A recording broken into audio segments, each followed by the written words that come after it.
Fox Sports. We are Fox Sports. We are Southeast.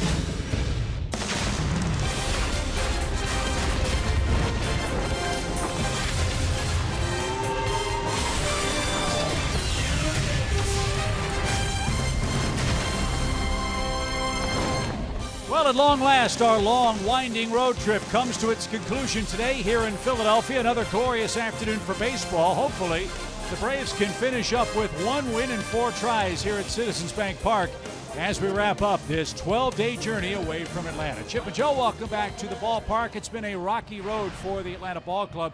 They're road weary, they're tired, the bats aren't swinging it too well right now, but they have an ace in the hole today in Mike Foltynewicz, who's got the ball in Game 4. Yep. You've got a losing streak, and you're at the end of the road trip. You need a win. Who better to have out there than your hottest pitcher, and that's Mike Foltynewicz. He already has 2 wins, 2 of the 3 wins the Braves have on this road trip. The most recent highlights here from Arizona, where he was airing it out, pitched a great ball game, worked 6 innings, pitched out of a huge jam in the 6th inning at Chase Field, and got the win. He's been on fire, 5-0 over his last 7 starts. 3 earned runs or less in 16 of his 19 starts, and the Braves as a team, even when he gets a no decision, good chance they're going to win. So Mike Foltynewicz is pitching great. You love having him out there today to be the stopper. The Braves began this road trip by snapping the Dodgers' 11-game win streak. They'd like to snap a streak of their own. That is an 0-6 streak against the Phillies in this ballpark. We'll see if Freddie Freeman and company can get it done. Kelsey Wingert will join us at the ballpark as well today as we wrap up the road trip from Philadelphia next.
is brought to you by Xfinity. Xfinity X1 will change the way you experience TV. And by Delta Airlines. Great statue of one of the Whiz Kids, Richie Ashburn, outside Citizens Bank Park, where the Braves and Phillies wrap up our series. Another perfect afternoon for baseball. Very low humidity, something we can't wait to get back and experience in Atlanta. We understand the weather in Georgia has been fantastic while we've been on the road. Hopefully, good weather will lead to good results today against Nick Pivetta. He's a hard-throwing right-hander out of Victoria, British Columbia. 6'5", 210. He's only 24 years old. Quite a split between his left-handers and right-handers, only 215 by lefties. 94 to 96 on his fastball with a good slider, curve, and change. Got beat by Houston his last time out, only went 3 innings. He'll start with Ender Inciarte, the Braves' leadoff man, and sure enough, a 95-mile-an-hour fastball gets the day underway. Ender has a 4 for 15 mark in this series and batting .297 for the year.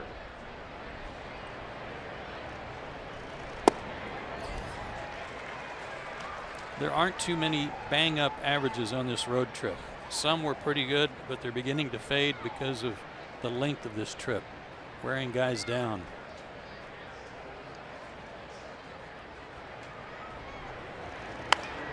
And that one popped out a play foul. And Ender's one of them, hitting only .214 on the trip.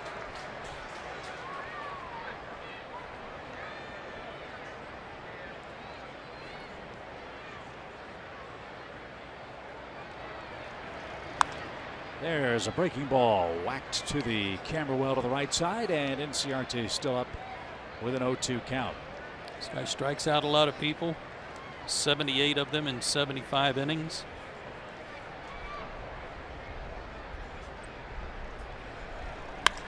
That slap toward left. Ender hit it hard, but he's retired. Kim makes the play. We'll tell you about him when the Phillies come up. Here's a look at the rest of Brian Snitker's lineup for Game 4. Brandon Phillips hits second on the Toyota starting 9. Freddie Freeman bats and plays third. Adams fourth. Markakis closing in on history. 3 hits away from 2,000. Suzuki, Santana, Camargo, and Mike Fultonevich round things out for the Braves. 1 up, 1 down. Brandon Phillips, the batter. He's had a great series. 6 for 12 at the plate and batting .293 for the year. Brandon's done some of his best work at the plate this year against the Philadelphia staff. In fact, Brandon Phillips leads the Braves in batting average this year against the Phillies. 10 games, 18 hits, a .439 mark. It's our Georgia lottery hitting the jackpot, and rightfully so. He's one of the few guys that had a good road trip. He's hit .290 on the trip. Kurt Suzuki, another one with all of his home runs.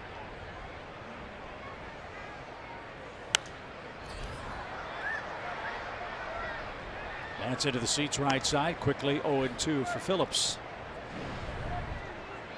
Well, that's a good place for Pivetta to be. Hitters on 0-2 counts this year are 1 for 62 against him. So he is finishing guys off. And again, foul to the right, almost the same spot.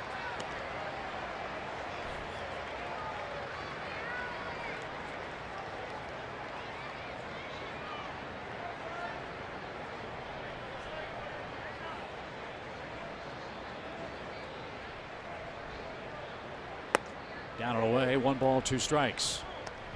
Phillies got him from the Washington Nationals. Pivetta came in that deal for Jonathan Papelbon. Good trade for the Phillies.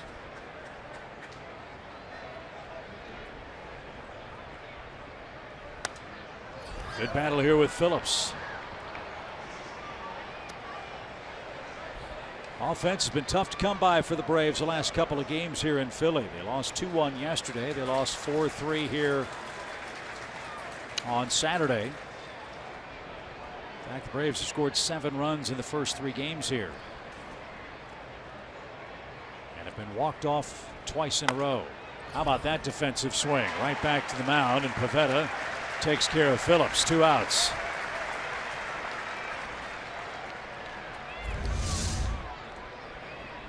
Two-seamer running down and in on his knees, and just an emergency hack there to fight it off. No wind to speak of today. Last 2 days the wind's been galing straight in, but pretty calm flags today. Shouldn't affect any balls hit towards center. Freddie could use a good day at the plate. He's 1 for 13 in the series. First pitch swing, skied left side. Kim will give chase, won't have a play. And a nice catch.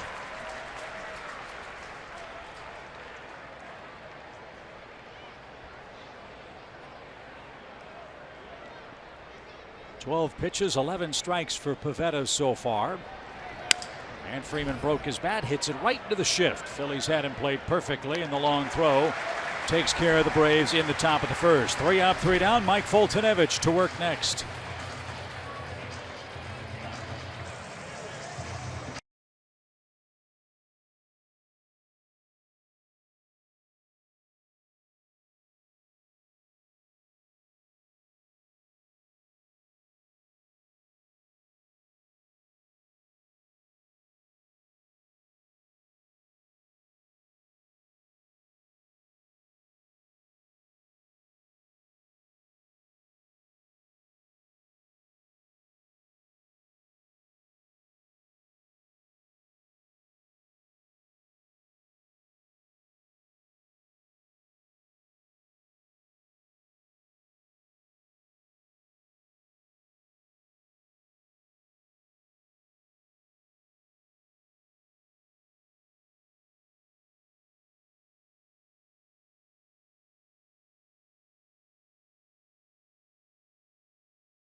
Pavetta's shown off some mid-90s heat. You know, Mike Foltynewicz has the same. And speaking of hot, he has been on an amazing roll of late. How about that? Last 10 games, he's 6-0, a 3.30 ERA, pitching like an ace. He is 9-5 on the year, a 3.82 ERA overall, 5-3 on the road. His 4 keys to pitching success today. Number 1, heat wave. Yeah, he's been coming out throwing upper 90s. He's not holding anything back. He's throwing as hard as he can for as long as he can, and it's been working. And they need a stopper today on this 4-game losing streak. They've actually lost 7 out of 8. They need him to win another game, which would be his 3rd win on this road trip. Against the Phillies, he's given up 1 earned run in 14 innings. So hopefully it's the right guy at the right time for the Braves. And he's got to face a tough trio. Hernandez, Galvis, and Altair have torn up the Braves this series. Hernandez 5 for 14 against Atlanta in the first 3 games. No homers or RBIs, but he's been on base an awful lot. And that's up and away. 1 ball, 2 strikes.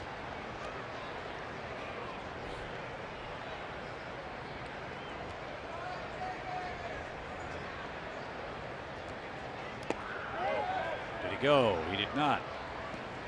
2-2 your count. Talked to Mike a couple of days ago about how he was feeling at this stage of the season, and he said he felt great. Felt his conditioning was really good. Said his legs felt good. All a good sign.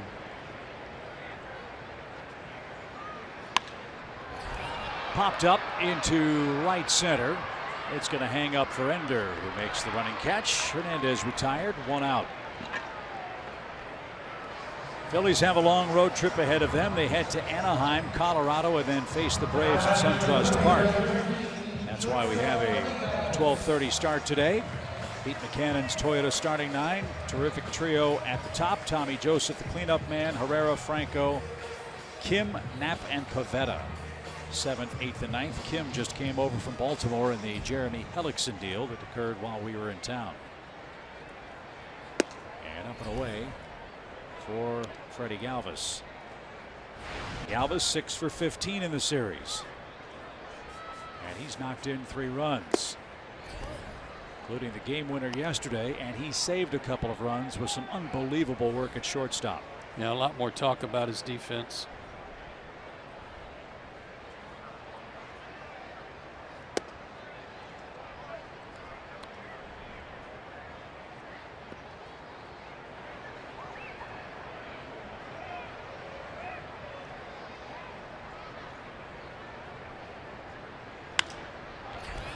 Slap to the left side.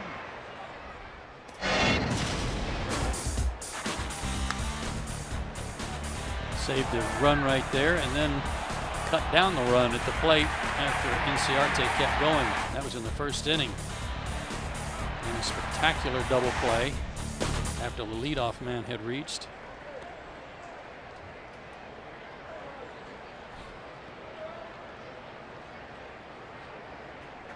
Excellent work by Galvis, who faces a full count. Hopefully Mike won't have a lot of those today. That's hit in the air toward left. And Santana says he's got it, and Danny does. 2 flyouts. And here's Aaron Altair. He's hit a couple of homers in this series. The first 3 for the Phillies, as I mentioned, have done really good work at the plate. 14 hits, 6 runs, 6 RBIs, and Altair, as I just mentioned, the 2 homers. So keep them under control if you can. Altair gets the start in right, 16 homers, and a .290 mark. Took an 0 for 4 yesterday, and R.A. Dickey quieted him a little bit with a couple of strikeouts. And hopefully for the man behind the plate, Kurt Suzuki, it's a day in the rocking chair. As this one's hit up the middle and through. Altair bangs a 2-out single up the middle. First hit for either club, 4th of the series for Altair, and Tommy Joseph the hitter.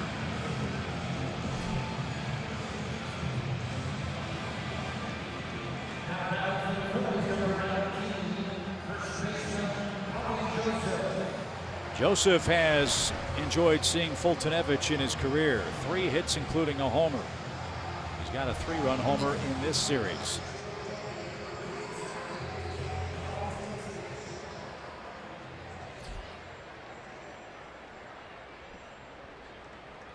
Altair's got a pretty good lead. The pitch cut on and missed. Good pitch to start him. Everybody else had been started with a high 90s fastball.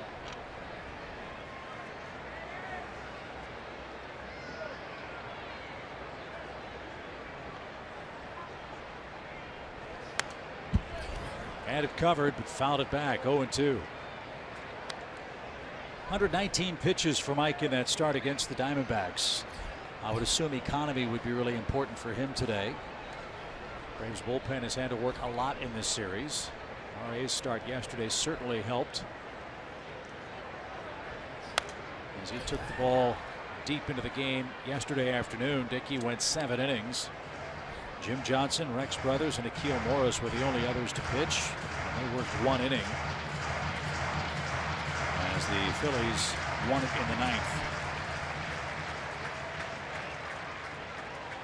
So 17 pitches for Fultonevich coming up. He's ahead of Joseph, 0-2. And fouled away.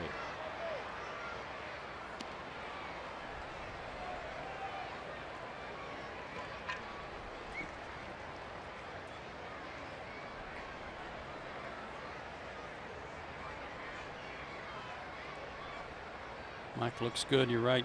Economy will be nice today, but the ball's coming out of his hand beautifully.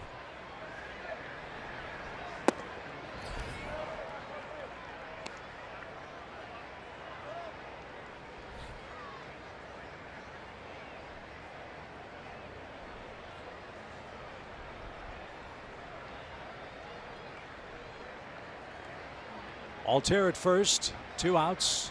Here it comes. Suzuki held it there. He didn't get the call. So the first time Mike has a long look in at Oakland umpire Tony Randazzo.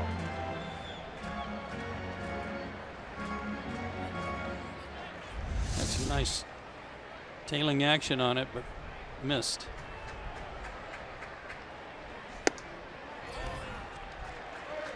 Now the runner can go. Full count.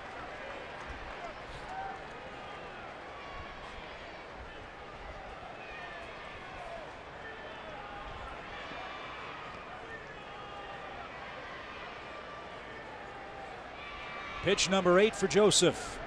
Here it is. It's hit down the line at first. Altair around second, on his way to third. Markakis fields cleanly. And the Phillies have runners at the corners on back-to-back hits with 2 outs in the first. Isn't that something? I mean, if that had happened the pitch before, Matt Adams is holding the runner on, and he's probably in a good position to glove it and step on the bag. But with 3-2 count, 2 out runners going, Adams is off the bag and well off the line for Joseph. And he slices one the other way.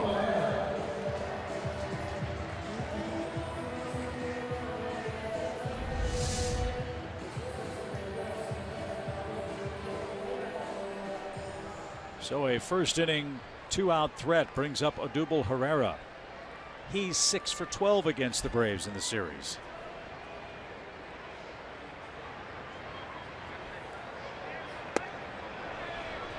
And another good choice. He's like so many of these Phillies hitters, thinking about a home run with every swing. I learned something today about him from yesterday's game. He had 2 bunt singles left in yesterday afternoon's game. Those were his first 2 bunt hits of the year.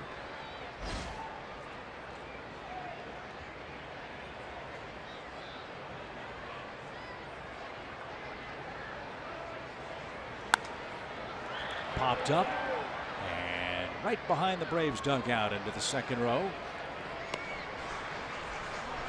And Mike's gotten ahead again, 0-2.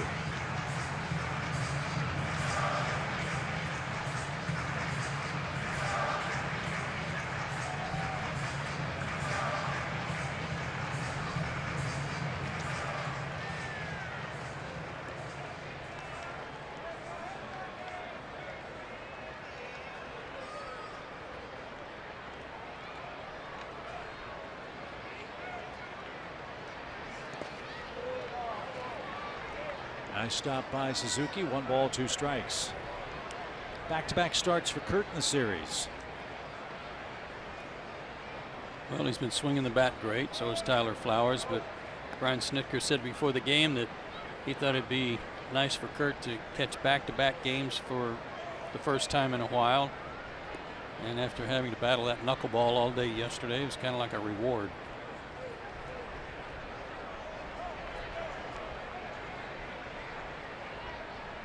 Pitch number 25 for Mike in the first inning. Here it is. Swing and a miss, and that'll retire the side. The Phillies get a couple of hits, strand a pair of runners, and we're underway. No score.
brought to you by T-Mobile. Big day yesterday on Hall of Fame Day. As you mentioned, Joe, somewhat apropos that Adrian Beltre gets to 3,000 hits. He's a lock for the Hall of Fame when he decides to retire. One of only 3 third basemen with 3,000 hits. Cubs made a big deal getting the closer from the Detroit Tigers along with a good backup catcher.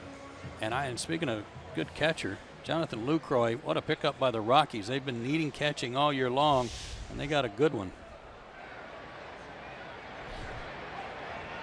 And Adams leads off the second inning for the Braves. The trading deadline expires in about 3 hours, 4 o'clock Eastern time today. We have not heard much of anything surrounding the Braves at the deadline. Of course, that's subject to change. John Coppola was up in Cooperstown with his cell phone in hand as the Braves honor John Schuerholz. I'm sure he's been busy. And of course, if anything transpires, we'll let you know. And it's smoke toward the gap in left center field, and it'll rattle around the 387 sign. And Adams with an opposite field double starts the Braves second. That's been an extra base hitting machine for the Braves. That's the Braves' first hit. Fastball down. Well, he went down and got it. 2 hits and a walk yesterday, and smokes this one into the gap. This has been an area where the Braves have not been able to get a guy over and get him in. A couple of days ago, they had 5 doubles in the game, and none of those guys scored. The Braves are 8 for their last 54 with runners in scoring position. And 2 for their last 22 in this series. See if Nick can change that. Nick's 3 hits away from 2,000. He's had a good series against the Phillies. He's 5 for 7. And Nick has walked 3 times.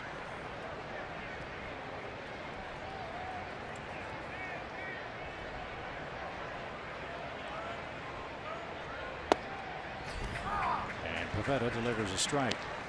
The reason I think the runners in scoring position stat is so underrated is that you can have a guy hitting $180 for the year, but if he's hitting 285 to 310 or something with runners in scoring position, he's certainly worth his weight in gold. 0-2. And Nick fouled it back. Road has been kind for Markakis. That's our Zaxby's feature today.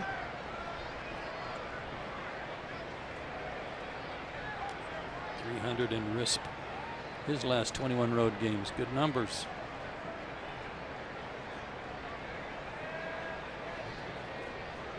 In fact, Nick red hot overall. 7 hits in his last 11 tries. And that's taken downstairs. 1 ball, 2 strikes. Pivetta made a start against the Braves on June 5th at SunTrust Park. He got beat. 5 innings, 6 hits, 3 runs, 3 walks, 4 strikeouts.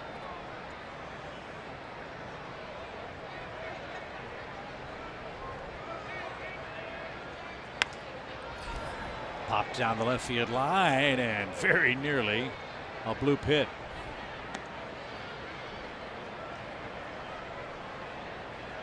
Both of these starting pitchers making it very hard for the hitters to get around on anything inside. Good life on their fastball.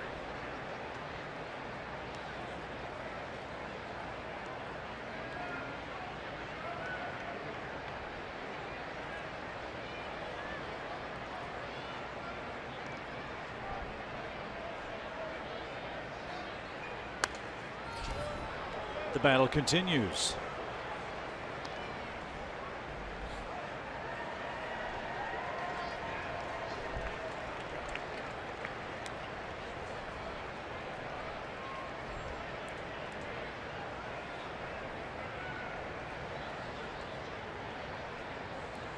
.22 pitches for Pivetta, 11 foul balls so far. And that missed down and in. Nice stop by Knapp. His secondary pitches, slider, curve, change, are all pretty much a work in progress. He's still working to, especially on his slider, make that his primary secondary pitch. but some days it's there and some days it's not. Hence an ERA that's almost 6, but a lot of strikeouts. We touched on this yesterday with Vince Velasquez, who until the start against the Braves had not been terribly efficient as a Phillies starter. There was some talk that maybe his best position would be out of the bullpen. But this guy certainly has the arm to pitch in late relief. And as you alluded, the second, third, and fourth pitches are work in progress. If he only needs 2, maybe he would be an option for the Phillies to close games down the road. I don't think the Braves have as many starting pitching candidates in the minor leagues as the Braves do, but they've got a couple or 3 that are moving up the chain.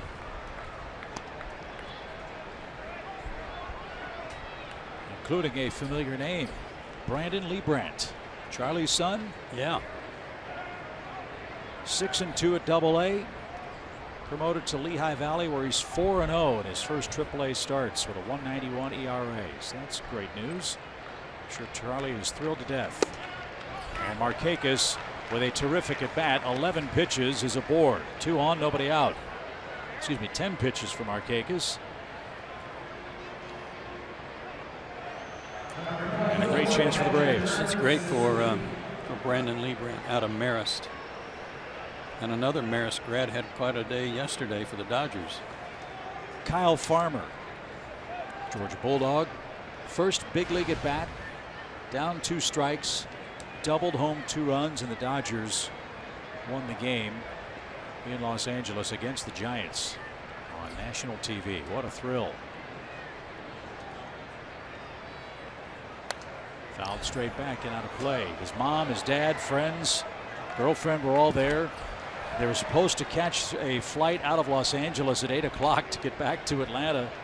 Because the game went to extra innings, they missed the flight.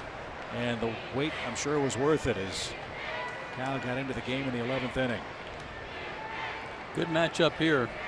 Fastball pitcher, fastball hitter. Good cut right there from Kurt. Think he was ready for the fastball? Always ready for the fastball.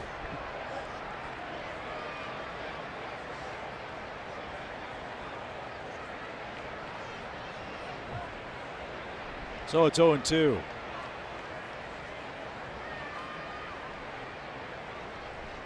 Kurt's 7 for 17 on the road trip with 4 homers. He's played 10 games this month, and he's hit 7 homers in July. Fly ball, pretty well hit. Kim going back, drifting to the warning track, and makes the grab. The runners tag, and both will move up. And the Braves are in business on a productive flyout from Kurt Suzuki.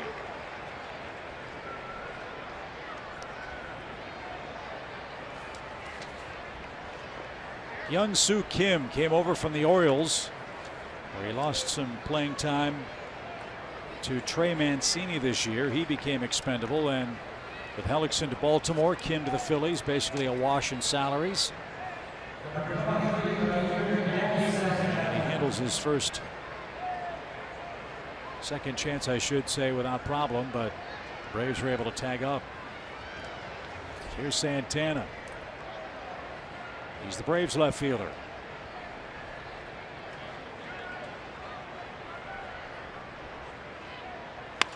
Sharply hit to short.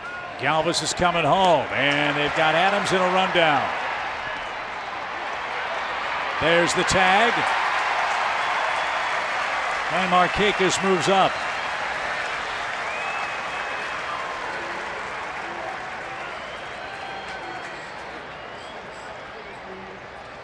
So the scoring on the Adams rundown play is 6-5. Markakis takes third.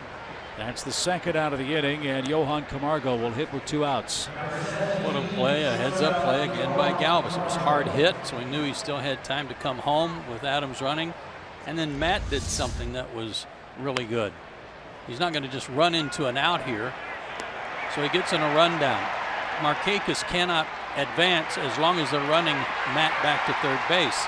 So he stayed in the rundown long enough to get them to chase him back to home, and when that happens, then Nick can advance over to third. Well done.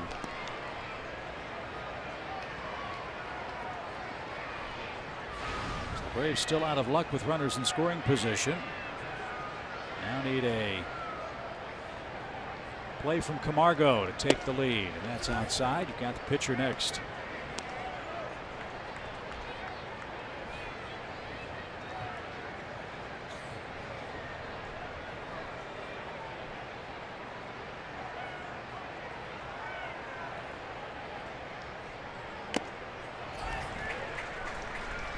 This kid is airing it out. He's been mid to upper 90s from the opening bell.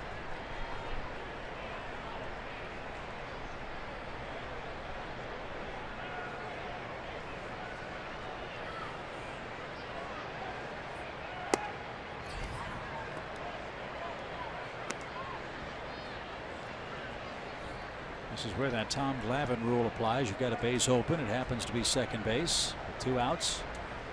And the Braves pitcher on deck. 2-1. Popped up back toward us. And into the upper deck right above us. 2-2.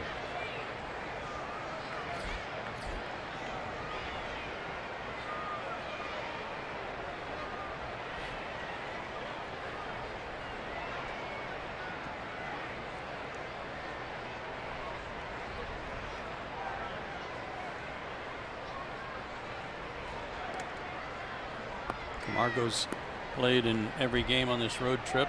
Started the road trip at 317, so he's dropped to 296 at this point. And he gets some good pitching too. 2-2. Swing and a miss. The Braves got a leadoff double. Again, couldn't cash it in. And Pivetta pitches out of a second inning mess.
As we head to the bottom of the 7th inning, and we've been talking so much about this Braves bullpen, and a big piece of that was Jason Mott, who was put on the DL on July 14th with a back strain. He did toss a scoreless inning for Rome, so Chip and Joe, the Braves are going to be really excited to get him back because he had become a very big setup guy for them. So he's making his way back right up here, and hopefully we'll meet the team in Atlanta soon.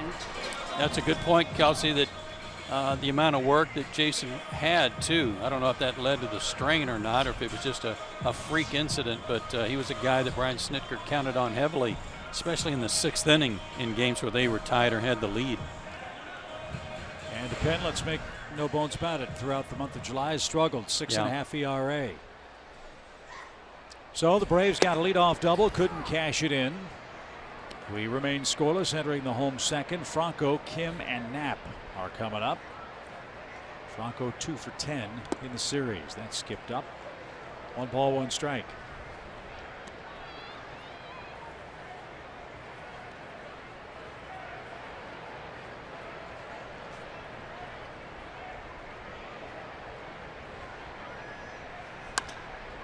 That's poked to right and playable for Markakis. A couple of steps to his right. He puts the squeeze on it. Franco's retired. So we'll get our first look at Hyun-Soo Kim, left-handed bat out of Korea, where he was a terrific player in the Korean baseball organization.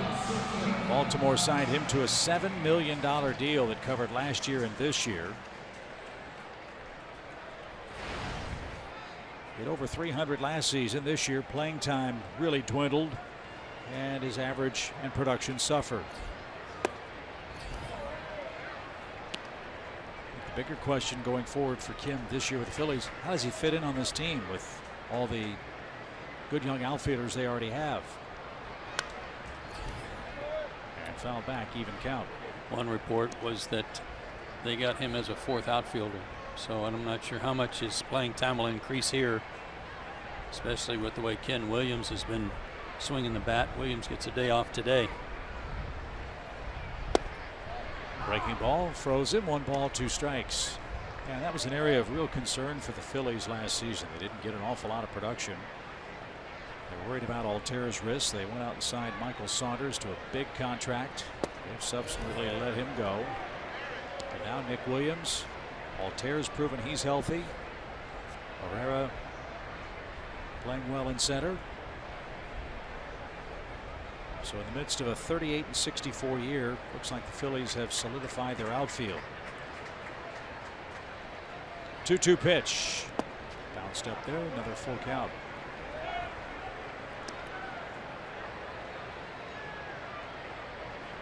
He has spiked that breaking ball a couple of times already.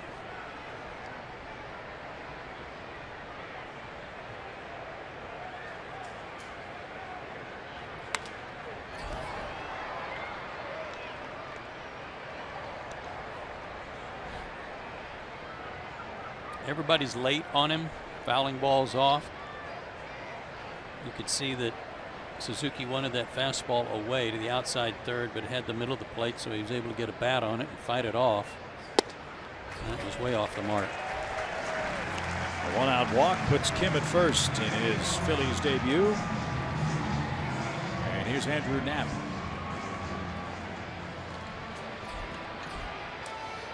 Knapp and Rupp have split the playing time behind the plate in this series. Knapp led off the 9th inning with a double yesterday and scored the game-winning run for the Phillies. He also walked in the 2nd inning, something he's been doing a lot. 15 walks in his last 18 games.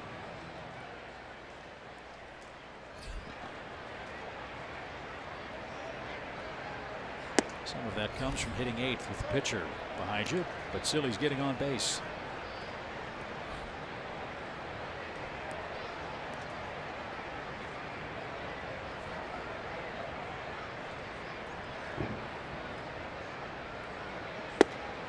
There's the hook.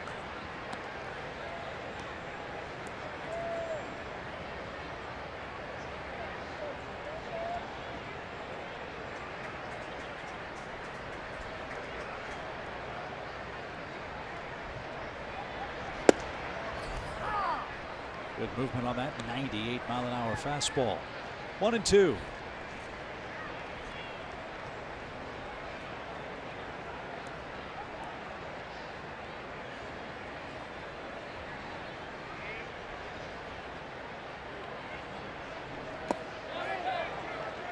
No swing. April 23rd here. Fultonevich, 7 innings, 4 hits, 1 run. June 7th in Atlanta. 7 innings, 4 hits, no runs. An .064 ERA against them this year. 1 run in 14, now 15 innings.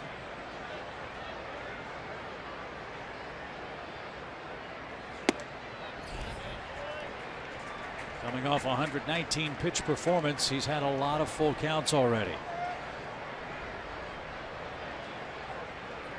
4 out of the first 8 hitters.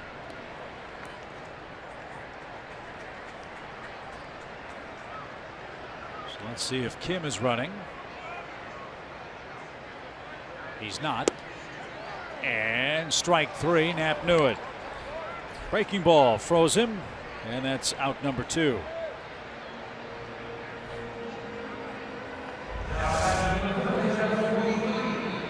Just throwing it for a strike. Dropped it in there. Didn't try to overcook it.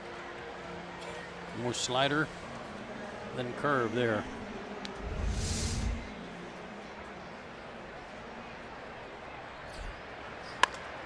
A shot to Adams, who was in the right place at the right time. Pivetta was late, but he rolls out to the first baseman for the Braves. No score after 2.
By your local Ford dealer and the Georgia Lottery. No score after 2. Fastballs are popping for Pivetta and Foltynewicz. Braves had a leadoff double in the second, couldn't bring home the game's first run. And now Pivetta will start the Braves' third inning with his Mount opponent Mike Foltynewicz.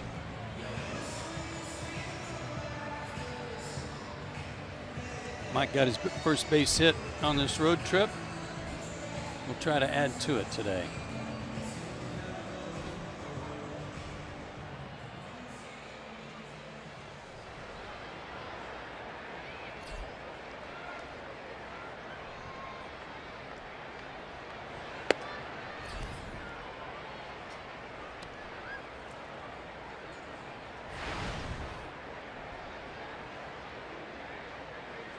Hitting 0-33. And fouled back. Hitting 0-33. Bingo. Thank you.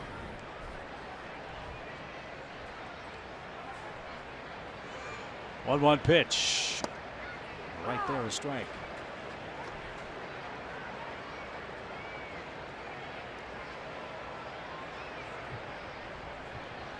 Some terrific major league players, as Mike didn't get that out of Victoria, British Columbia. Ryan Dempster comes to mind. Larry Walker comes to mind. And as Joe mentioned, Pivetta, originally a Nationals farmhand. They had to have Jonathan Papelbon, and Pivetta a chance to be a Phillies mainstay for a long time. They had to have him, and the Phillies were more than happy to let them have him. Made another deal with the Nationals a couple of days ago. Howie Kendrick went to Washington from Philly. A strike to Ender, who lined out to left his first time up.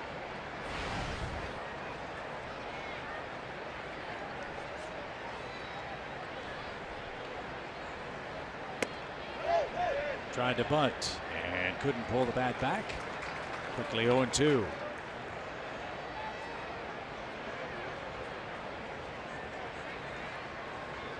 There's been a lot of muttering by Ender at the plate in this series, either with the strike zone or perhaps that call on the bunt try. And Pivetta tried it again. Yeah, 1 2 strikes. You're right. First 3 games he was chattering a lot with the umpires, disputing some calls.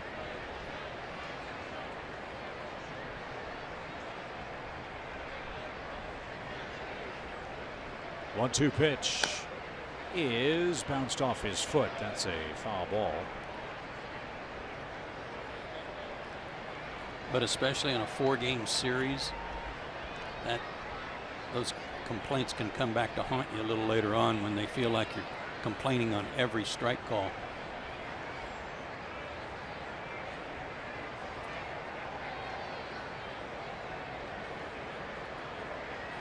And this is the kind of road trip where every perceived slight takes on an extra added dimension because it has been a long, rough road. As this one's hit in the air again toward left. Kim in, Galvis out. It'll be Kim in left. 2 outs. Braves have been on the road a lot. This is their longest road trip. It started brilliantly in Los Angeles, winning the first 2 games. The Braves have lost 7 of 8 since. Some of that has to do with frustrating offensive performance. Not totally unexpected considering the level of pitching the Braves faced. But the Braves are really looking forward to getting home for a bit of an extended stretch. The Dodgers, the Marlins, and then the Phillies in for a couple of games before we hit the road again. You mean we have to go back out on the road? We do. But not as many times as we have since opening day.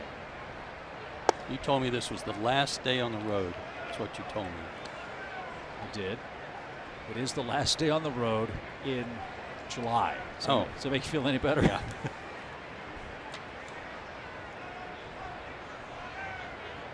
As I said this morning, first the pitch to Phillips popped up. I've never been so happy to think about getting on an airplane in my life. And I'm sure there are a lot of guys in that clubhouse who feel the same way. Pivetta, a nice efficient inning. 3 up, 3 down, no score.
Every device, watch every out-of-market regular season game live, plus get a free subscription to At Bat Premium, the #1 app for live baseball. Blackout and other restrictions apply. Go to MLB.tv and get all of the details. Joe and Chip, Kelsey Winkert, rest of our Fox crew from Philly. No score after 2.5 innings.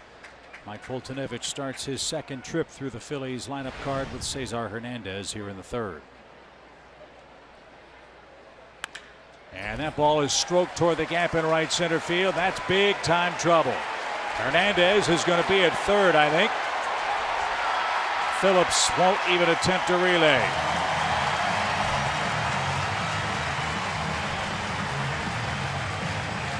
His 4th triple.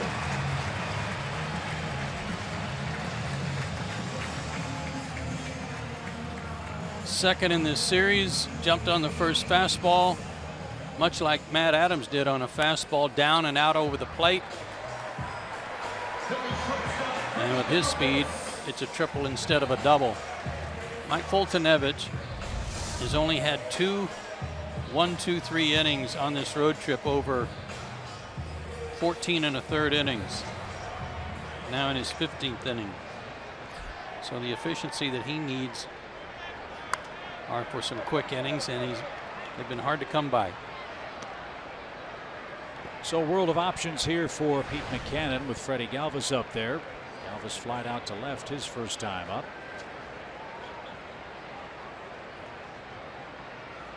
14 hits this year against the Braves, and a fly ball to left. Santana is there. It's not very deep, and no advance. So Mike got a soft fly ball to left, the smallest part of the park, and Santana with an easy play held Hernandez with 1 out.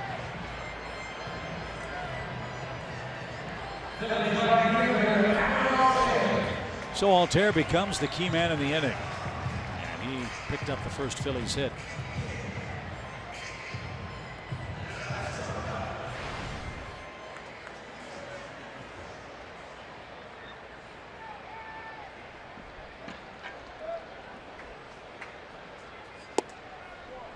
A strike.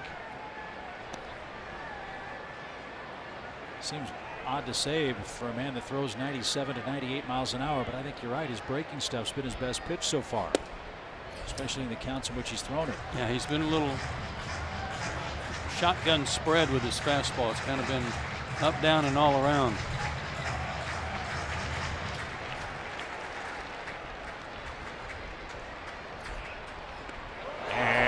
Smoked Altair. He's hit by the pitch. Right now Mike's not sure where the heater's going. Altair wishes that wasn't the case. He wants to rub, but he won't. Where to get him? On the thigh. Not a whole lot of meat right there. 97.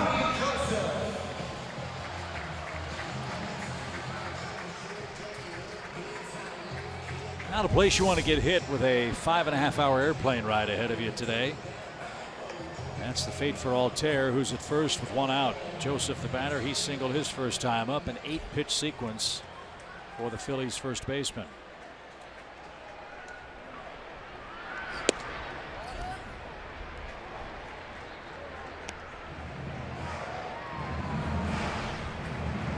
Mike can't get unhappy over no calls on close pitches. He hasn't established the fact that he can hit those spots.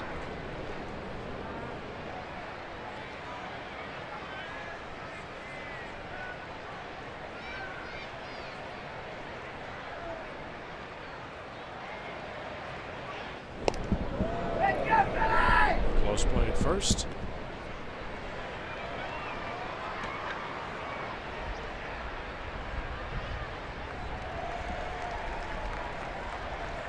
One ball, no strikes.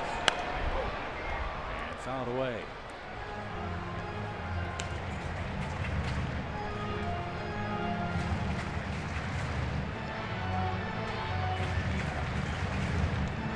Phillies have won the last 2 games of the series kind of the way they won 24 of their first 41 games last year. Not a whole lot of offense, but just enough with some excellent relief work.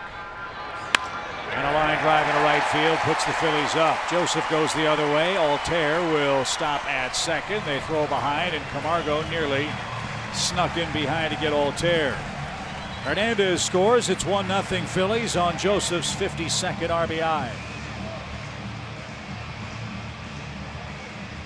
Good hitting by Joseph in both at bats. Hit that one hard down the line in the first inning. And another fastball that he kept his hands inside it. Drove it to right.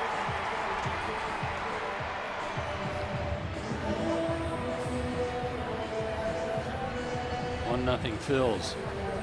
And Mike not out of trouble yet. First and second for Herrera, who struck out in the first inning.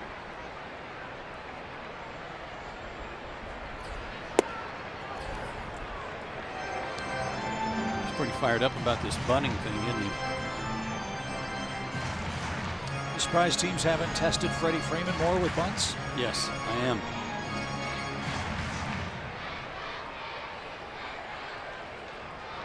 Freddie he's made some excellent reaction plays at third base. Only one error so far at the hot corner. And no sign of bunt on that pitch as the Phillies trying to wait out Fultonevich, it appears. 2 balls, no strikes.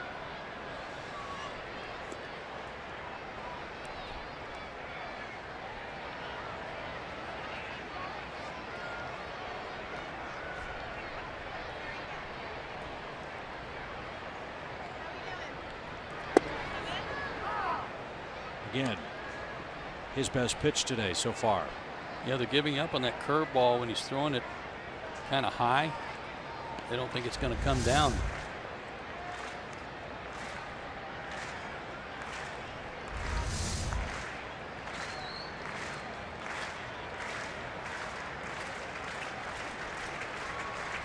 Now the 2-1 pitch.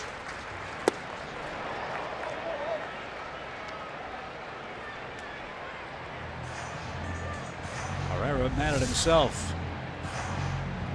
This was a slider, back foot slider. Huge swing, hat flying off.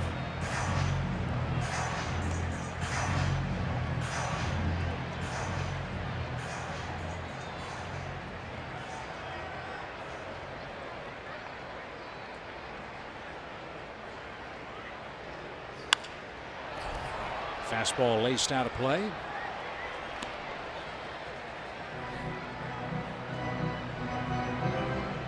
Two and two for Odubel Herrera. Cesar Hernandez led off the third with a triple. He scored the game's first run thanks to Tommy Joseph's opposite field single.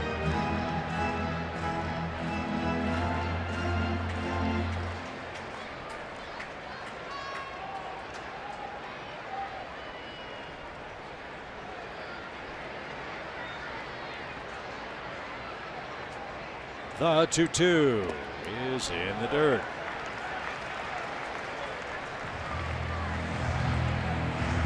.58 pitches already. 5th full count.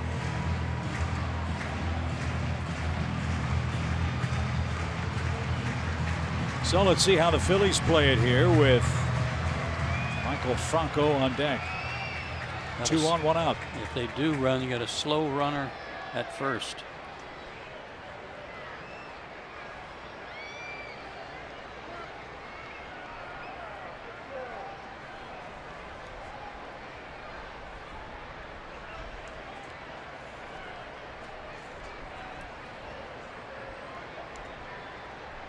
Not going. And a high fly ball belted deep right field. That's headed for the second deck.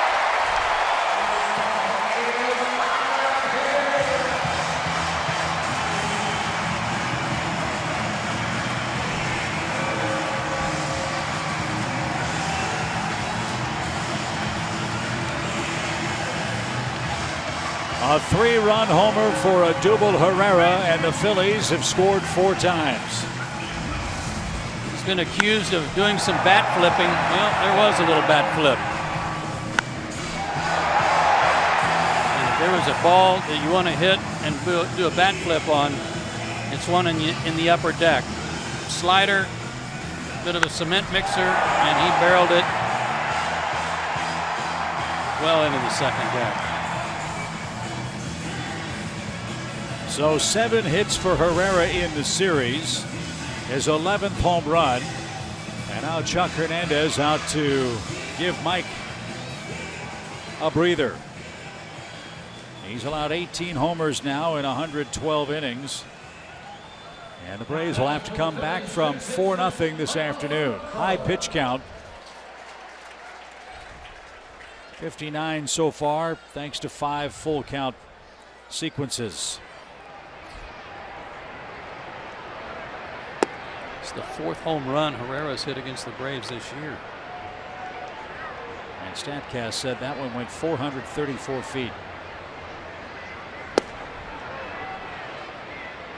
So if that one ends up in the second deck and right, 434 feet. How does Altair's end up in the second deck and left, only 412? And that second deck and right field is closer to the playing field than the one in left. The one in left is recessed way back.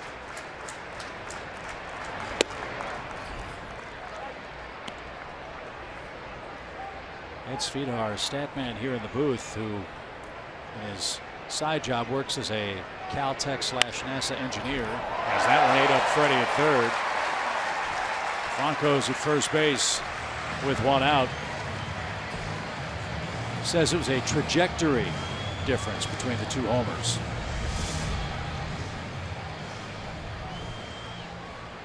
This one just about got Freddie Freeman on the second hop.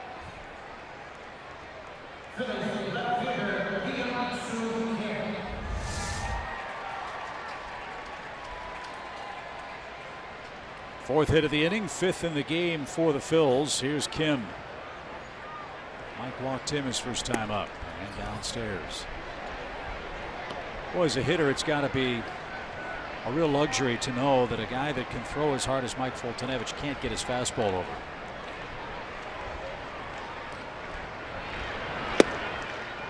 Well, I'm sure Herrera was looking for the fastball and got a hard slider and a hard attempt at a slider. It just didn't break. He wanted that back foot slider again, and unfortunately it was belt high and belted. So a correction on the scoring on Franco's ball. They gave Freeman an error on that play.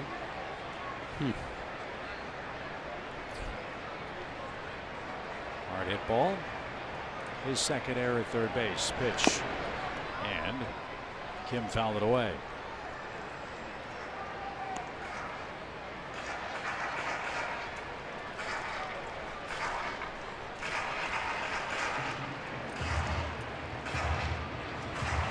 A 4-run third for the Phillies.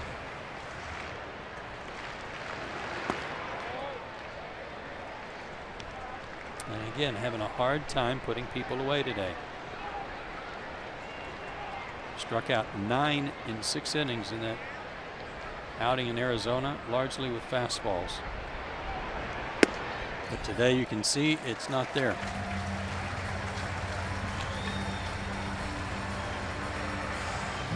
And the last thing the Braves want to do today is have to go to their bullpen early.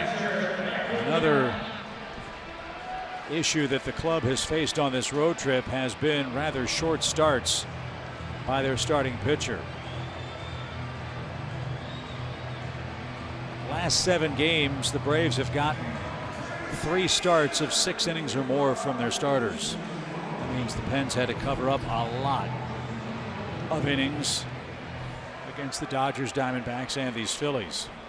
And Luke Jackson beginning to loosen up. He's kind of the designated long guy right now. Knapp launches one out of play, foul. I'm assuming the Braves will have a roster move to make before the game tomorrow at home against the Dodgers. The Braves have not yet announced a starter for Tuesday night. We know that Kenta Maeda is going to pitch for the Dodgers. So Aaron Blair. Yeah, Aaron Blair had that spot a few days ago and did not pitch well. So we'll see whom the Braves settle on tomorrow night. Popped up left side. Freeman gives chase. He will not have a play. Or maybe he will on the ricochet. Nope. It'll be the third base umpire. Thought maybe Kelsey would. She's right down there. Hiding behind the camera operator. Okay.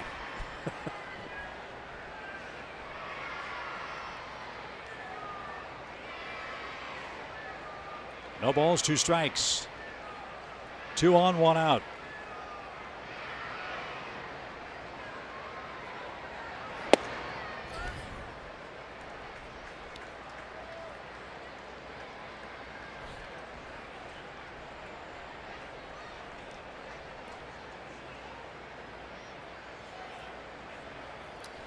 Got to get out of this inning with only the 4. Fly ball center, right at Ender. That's the 31st pitch of the 3rd inning for Foltynewicz. Knapp is retired, 2 outs, and you gotta like your chances with the opposing pitcher in the box to get out of the inning. Yes, and Pivetta with his 5.73 ERA. You know, he's prone to some big innings himself. It all started with a leadoff triple, a one-out hit batsman, RBI single, 3-run homer, error, walk, line out to center. And the Phillies are up 4 in the third.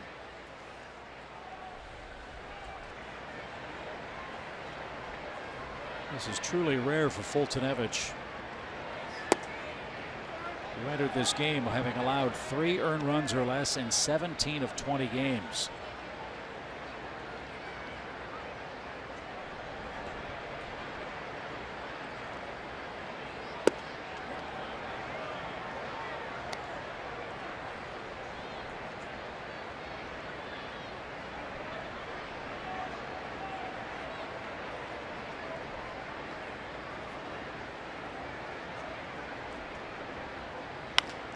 Little roller hit to the left side. Camargo's got it, and his throw to first is in time. The Phillies send 9 to the plate in the third inning. They score 4 times. A 3-run homer by Odubel Herrera, the big blow.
To come back from after 3 innings of play. Before Freddie Freeman leads off, let's check out our cold hard facts brought to you by Clean Crisp Coors Light. Well, they are cold and they're hard. 41 men left on base coming into the game. They left a couple of men on in the second inning today. A 114 average that Chip told you about earlier, with runners in scoring position over the last 4 games. So that inability to get some key hits, and it didn't need to be a big inning. Just driving a run or 2 here and there would have made a huge difference in this series alone. And how about Atlanta in the second inning? Leadoff double, then a walk, and the Braves can't get the first run of the ball game. That's been a nagging issue for the Braves, who are 8 for their last 57 now with runners in scoring position. So let's see what the Braves can do with Pivetta. Let's see how he pitches with a 4-run lead. He's got Freeman, Adams, and Markakis coming up. Long inning for him on the bench, and then an at bat in which he really hustled down the line, sprinted to first base for the last out. Let's see if it has an effect on him.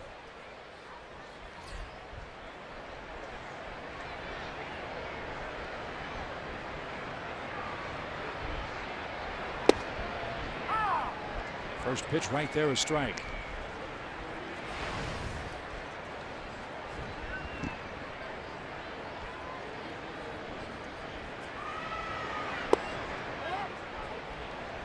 Now the official score here in Philly has changed his mind on that ball hit by Michael Franco, changed that from an error to a base hit.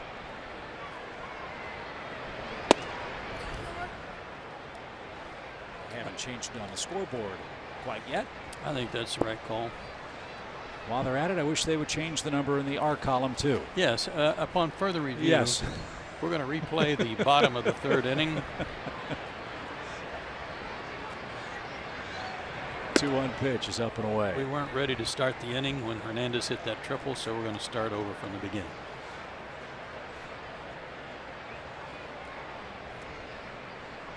Four-zip Phillies. And up and out of play. It's one of those crazy things that happens. The best explanation is to say it's a that's baseball thing. The Braves have lost 6 straight games in Philadelphia, their longest dry spell since the 1977 and 78 seasons.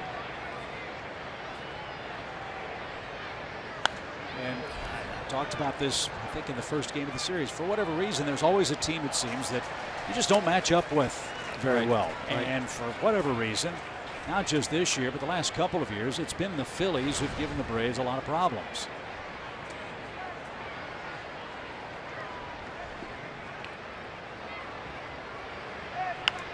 Freeman pops it up. There's a shift on. Long run. Franco. Glasses gleaming. And he makes a nice play.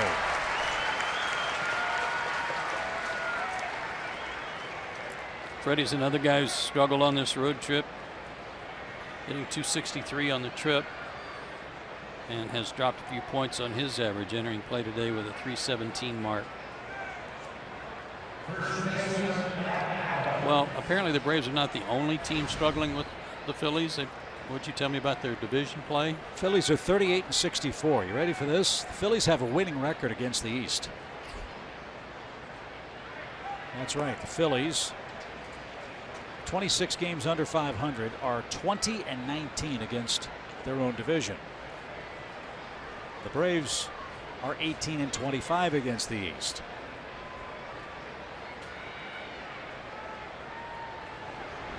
Swing and a miss. Well, I told you yesterday, I like what they're doing with their rebuild. I like what they've assembled in terms of minor league position players. Talked about Dylan Cousins. Heard about another guy today that I didn't know about, Rhys Hoskins, who also hit 38 home runs last year in AA and is having another good year. J.P. Crawford. Getting it done up here, last 13. Jorge Alfaro, part of the Cole Hamels Hall. So look, while Ruben Amaro was roundly criticized for not breaking up the Phillies perhaps earlier, in his final days as the GM here, he did a great job of restocking this Phillies system. Other kids, Scott Kingery, terrific second base prospect. So now Matt Klentak and Andy McPhail are running the baseball operation here. They have a great fan base. They have a tremendous TV deal. They have an owner who's apparently willing to spend. As Adams didn't get it, swing and a miss. 2 up, 2 down, 3 strikeouts for Pivetta. So I wonder if they will do what we talked about as well here on Friday night. Would they do what the Nationals did and go out and get a Jason Worth type name player in anticipation of a gigantic free agent class before the 2019 season? Well, they might have a chance to get Jason Worth. Yeah, he might be out there. He's a Jason Worth type player. True.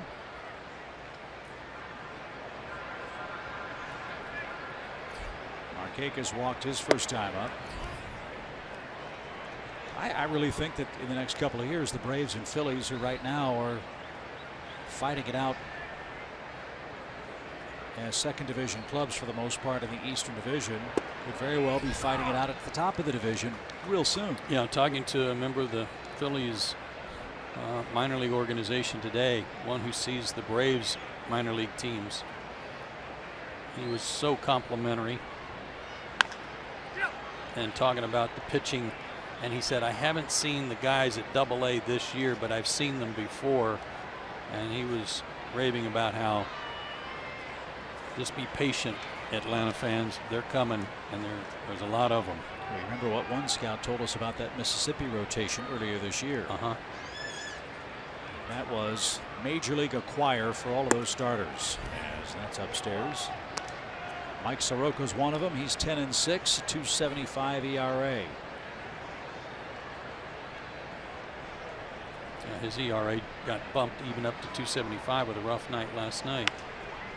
Popped up, foul ground. Franco on the run, slowing, says he's got it. He does. And Pivetta has a shutdown inning. Top of the order up again in the 4th inning for the Phillies.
Take a look at John Schuerholz's Cooperstown induction speech yesterday.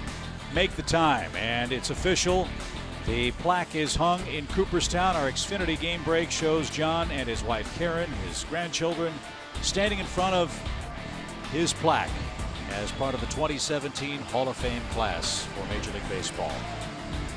I don't know how many pictures you can take on one phone, but I'll guarantee you I would fill my phone up if it were me.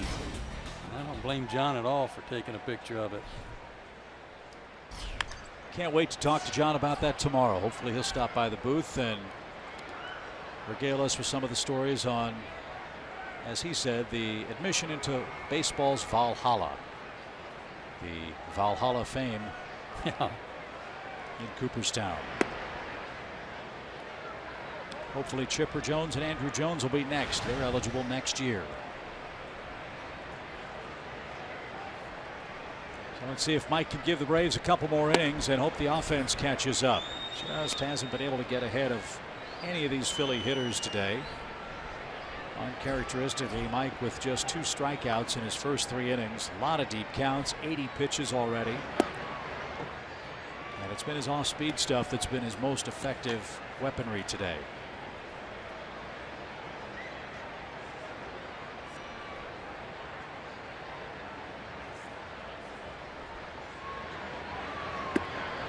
Well, yet another full count.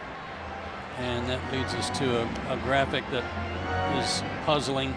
Opposing hitters, a 373 slugging, 771 OPS when they are ahead in the count. That's the lowest in baseball. That one off the shin guard of Suzuki. It's going to ricochet by the Phillies dugout. And no advance by Hernandez, who takes ball 4 and stands at first base. No, that has not been the case today. No.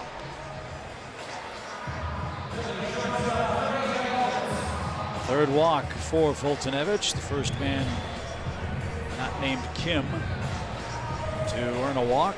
And here's Galvis, who's flied out to left twice. No rest for the weary for the Braves, and I mean that literally, because the Dodgers will be in Atlanta tomorrow night. The red-hot Los Angeles Dodgers. Again.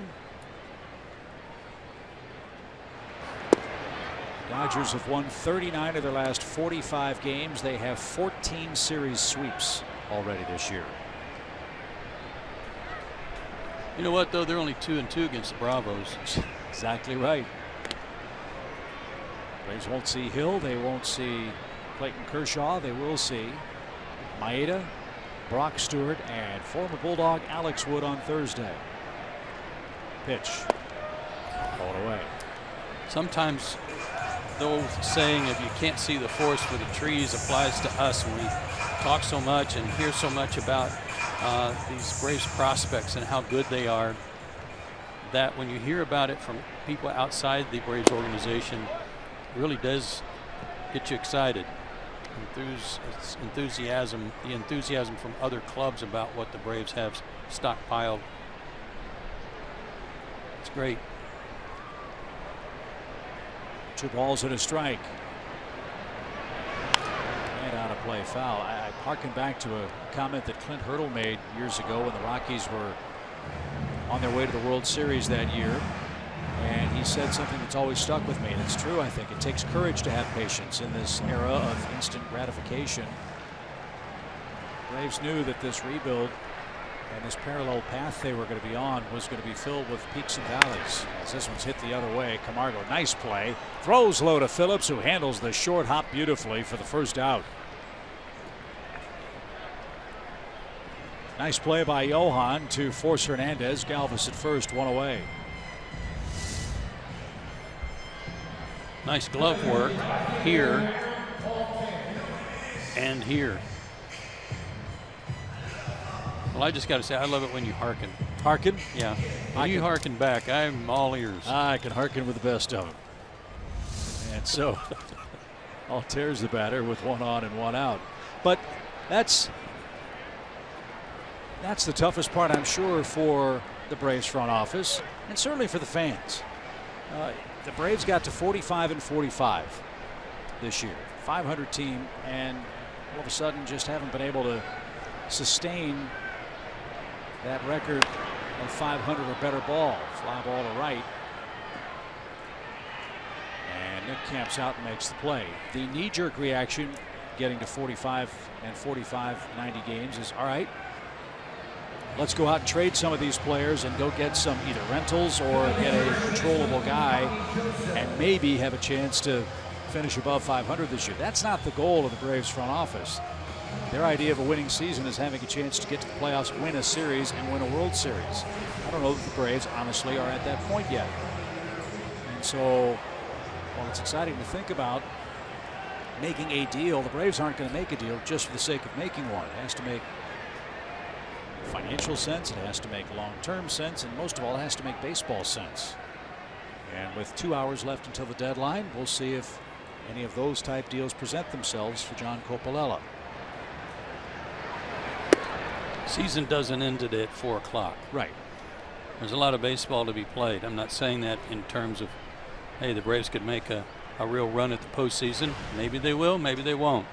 But to your point, Chip, you can't make a deal that damages your program long term just for the sake of making a deal. Well, just think how hard they had to work to get the farm system to where it is. Yeah. I mean, that was the whole point. And if it's something that helps the organization long term, great. 2-0 pitch, swing and a miss. And to your point, yeah, the deadline for non-waiver deals is 4 o'clock today. There's another trading deadline at the end of August. Making trades is still possible in August. It's just a little more of a complicated process. Yep, there's still a lot of them made.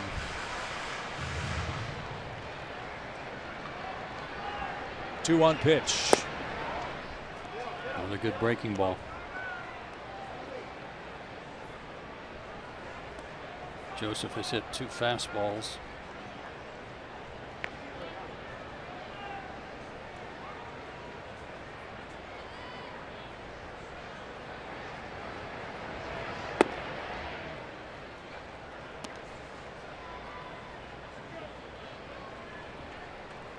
Full count.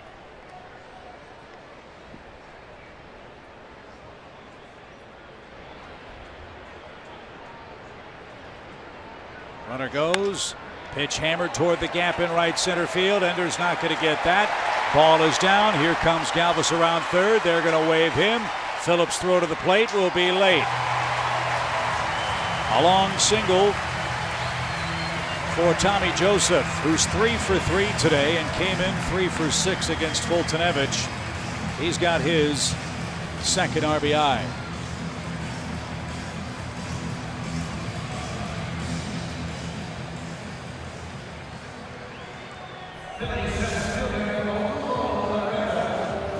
straight sliders to him, and that one in an effort just to throw a strike in the middle of the plate again.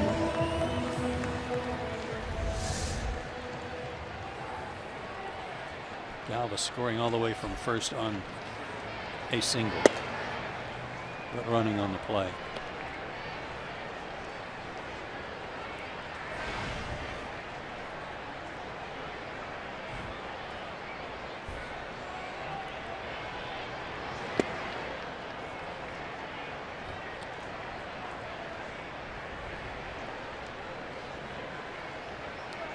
So the Braves pen gets busy again. Come on, Odubel. He's the slowest hitter between pitches in baseball by time. Really? Yep. Slower than Span? Yep. Slower than Braun. He spends more time digging around, slapping around, and then wants the umpire to hang on a second.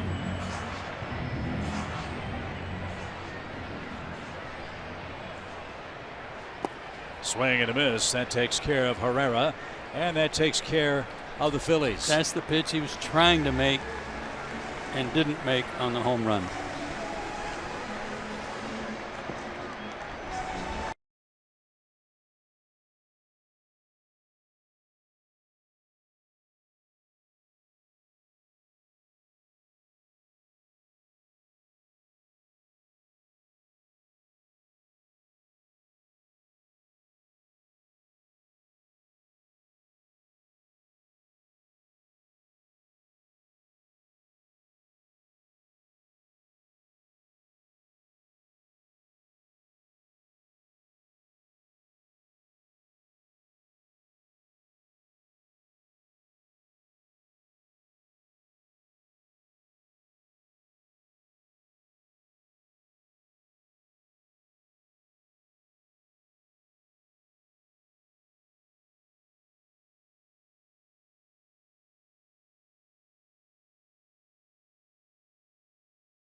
Is that it's the fifth inning, brought to you by Audi. And for the Braves, Suzuki, Santana, and Camargo are coming up against Nick Pivetta, who's fired a 4-inning shutout so far and set down the last 9 in a row after the walk to Markakis.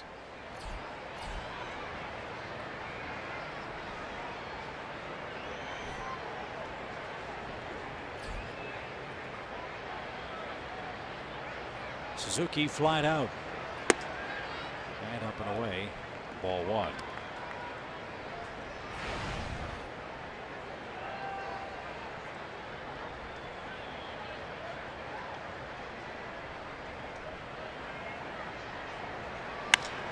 High fly ball hit toward left center. Kim is over. He says he's got it. Herrera calls him off. Not sure if Kim speaks Spanish or Herrera speaks Korean, but it all worked out. One man down. I wonder how you say I got it in Korean. I don't know, but that reminds me of a great story that Richie Ashburn used to tell about playing for the Mets. He was playing center field and he kept having collisions with their Latin shortstop when he was with the '62 Mets, I think it was. Well, somebody finally told him, say yo tango, so the Latin shortstop would know that he was coming in to make the catch. So he did that one day, and then American shortstop who was playing that day flattened him. Perfect. Richie didn't speak Southern Californian, I guess. I guess not.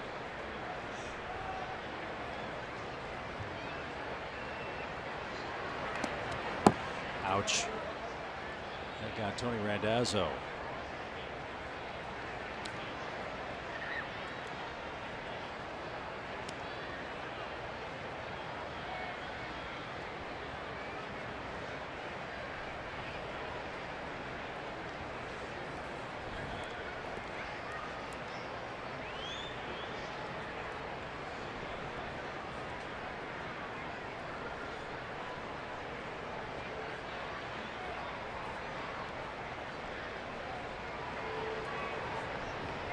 Two-one. Smoked into right center field. A shot for Santana that's going to roll to the warning track. And it's going to roll to the fence. Danny around second, headed for third. Throw there will be late. A ringing triple for Danny Santana, his second three-bagger of the year.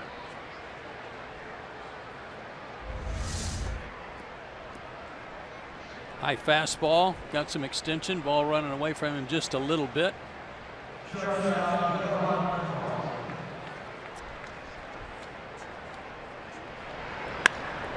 ball jumped off his bat. Snaps the 10 in a row, retired by Pavetta.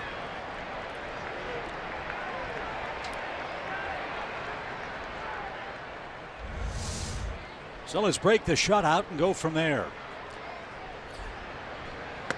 Way high to Johan Camargo, who struck out to end the second.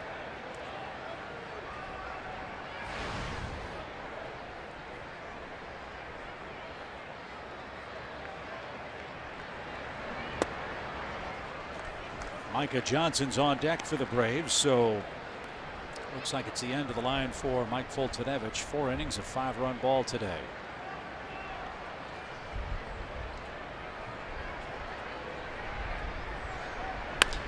Ground ball to second. The Phillies will concede the run. Camargo put it in play, and it's a 5-1 score now. There's the start. 17 RBIs for Camargo. And it will be Johnson for Foltynewicz.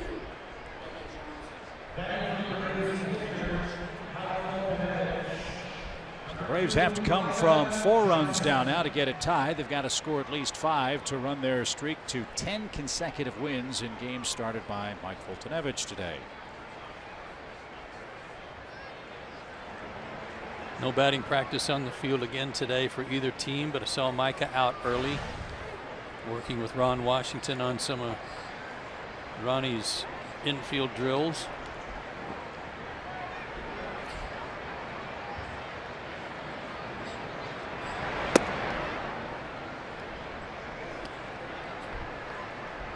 You could be a clubhouse guy, you could be a vendor selling popcorn. And if you go up to Ron Washington and say, hey, I need trouble or I'm having trouble with my infield backhand, can you help me? He'll grab the fungo and go to work. He is the most tireless instructor I've ever seen. He was working with that young man, Braves bat boy, during this series, hours before the game. Including this morning. Talk about being a big leaguer and passing the torch to the next generation of players and baseball fans. Ron Washington does that. He has been a great addition to the Braves staff. Johnson inside, outside, ball to short. Tough play, Galvis. He made it and got him by a quarter step. Eddie Perez wants the Braves to check this one on review. Johnson nearly legged out an infield hit, but he was called out by Rob Drake. Safer out, we'll have to wait and see. Look how he made the play, though. This is all by Galvis. Well, I think he did beat it out. Galvis chose charging this ball rather than to field it with his glove open. He went to the backhand so they could get it out of his glove without taking an extra step and made it that close. So are the Braves going to challenge? Here's the best angle.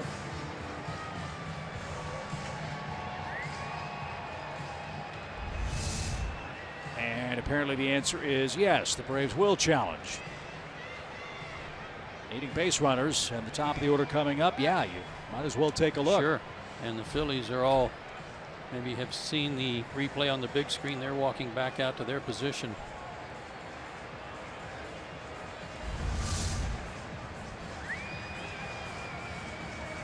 It's got to be in the glove, in the pocket.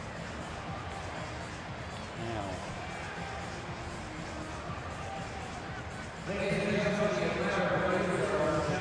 Boy, that's as close as it gets. But you can understand why they wanted this rule that it can't be just within the thumb and fingers of the glove. It's got to be in the glove.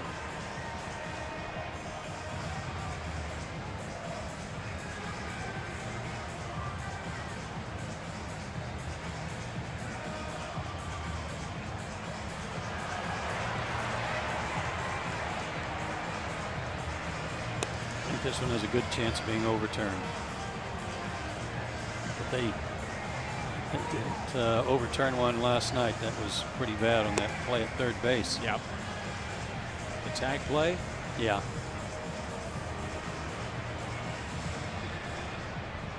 But justice was later served when Herrera was thrown out at the plate in the 6th inning on what turned out to be a 2-1 Phillies win. This is what's so amazing about the job that the umpires do. Here we have replay. We've looked at it 3 or 4 times from a couple of different angles. And on a bang-bang play, the umpire at first, Rob Drake, makes the call, and the verdict is in. He is out. Wow. Guessing there's not enough evidence to overturn. The call stands. Johnson out of luck, and so are the Braves in the 5th.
Of the 5th inning, and you heard Chip and Joe just saying it. If you didn't know before, Ron Washington likes to work. He always has guys out on the field for early work, and not just his players. You heard him mention the bat boy here in Philadelphia. His name is Edward. He actually is a second baseman and shortstop at a local community college, and he said Ron had asked him for help with something, and Edward said, all right, well, can you do me a favor? And Ron said, what's that? And he said, can you help me with my backhand? So Ron put this kid to work. The last 3 days has had him out on the field. He had him back in a cage the first day, and the next day Edward said somebody came up to him and said, hey, meet Wash out on the field. So he said he's soaking in everything he can from one of the best infield coaches in the league. But Chip and Joe, Edward told me that he wants to become a doctor. So this is actually his final year playing baseball, and then he's going to pursue becoming a doctor. Well, you have to have steady hands to be a doctor, don't you? And you know how many doctors like to play slow pitch softball. That's exactly right. When they're not golfing, of course. First pitch from Luke Jackson is whacked towards short. And look at the arm of Camargo. Beautiful thing to see as Franco's retired. 1 out. Disappointing day for Mike Fultonevich. Can't ignore that. Didn't have much fastball command. 4 innings of 7 hit 5-run balls. So Jackson will try to shut him down and hope the Braves bats can come back.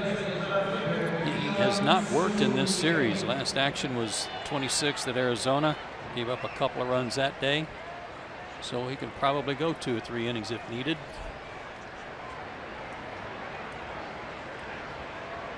Here's Hyun-Soo Kim. Hey, I found out how you say I got it in Korean. Oh, yeah? Now, I hope I pronounced this correctly. So for our fans in Braves country who are of Korean origin, I apologize if I get it wrong. I'll do my best. It's Al-Aseo. I think that's the third syllable where you put the stress. It means I understand or I got it in Korean. And we already know, as you said, from the Richie Ashburn story, in Spanish it's Yo Tango. Yo Tango.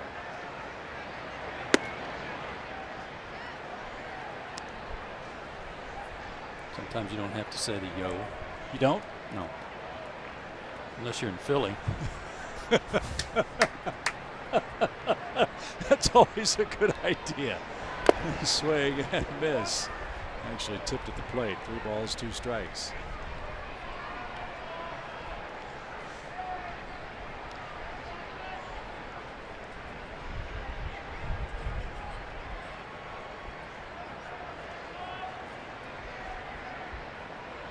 While Kim was in Baltimore, he had some help assimilating to American culture and big league culture too, as he walks for a 3rd time. Do you remember Hee-Sop Choi? Yes. Big, tall first baseman with the Cubs who later went to the Dodgers. Well, he was working with the Orioles and was trying to help Kim understand how differently baseball is played in the United States as opposed to the Korean baseball organization. And Kim has said he was very helpful in that regard.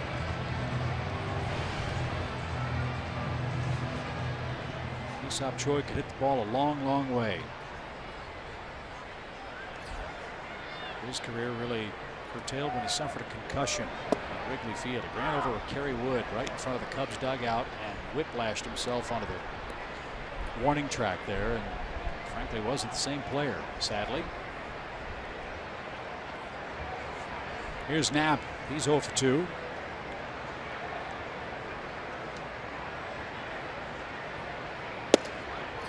One ball, 1 strike.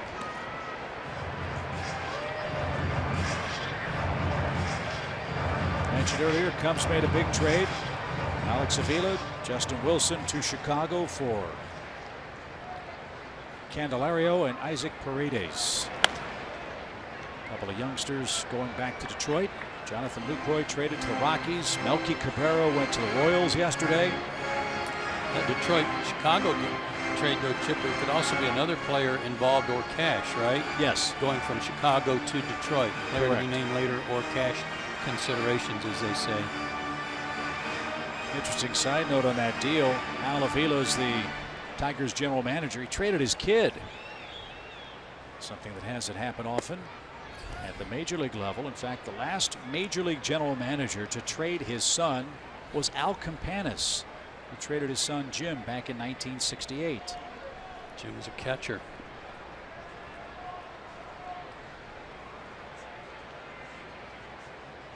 Two balls, 2 strikes, 1 out, 1 on.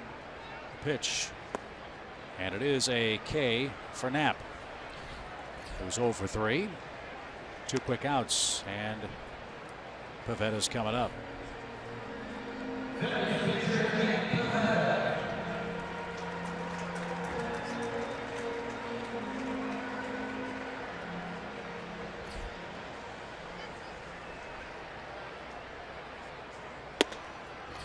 And a strike, 0-1. Good fastball from Luke today.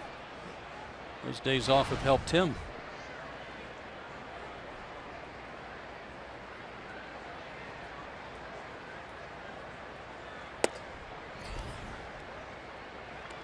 Very light schedule in the National League today. Just one other game, as a matter of fact. Washington will visit Miami. Gio Gonzalez and Jose Urena will square off at Marlins Park.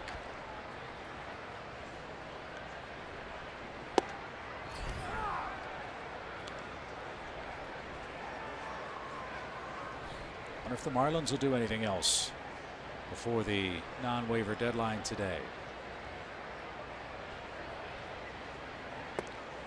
All eyes will be on Oakland in a bit.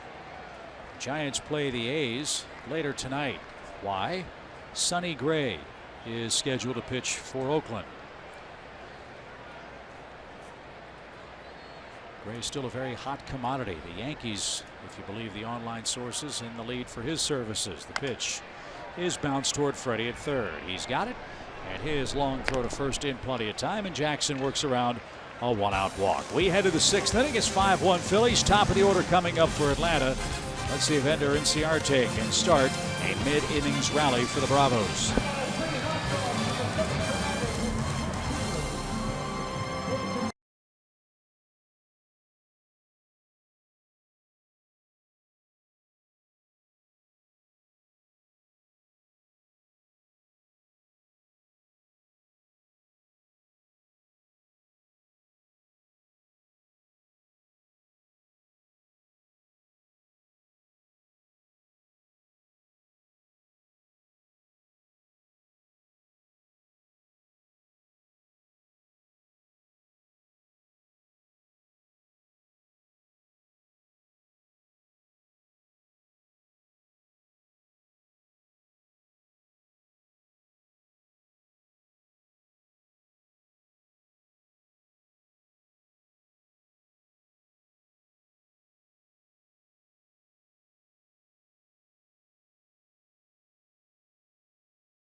Brought to you by your local Toyota dealer. Let's go places. And SunTrust. Back in Philadelphia with Kelsey Winkert and Yo Simpson. It is 5-1 after 5 here in the road trip finale. Right guys at the right time for the Braves. Hopefully the third time through the order is the charm for Ender Inciarte and company. Still a manageable game in this park. 4 runs down.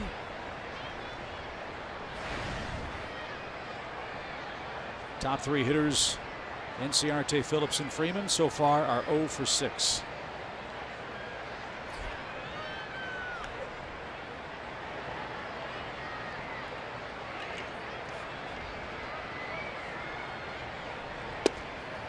I know we talk all the time about the difficulties of the schedule. This is the last 3-city trip for the Braves, and I'm in no way making excuses for how things have turned out.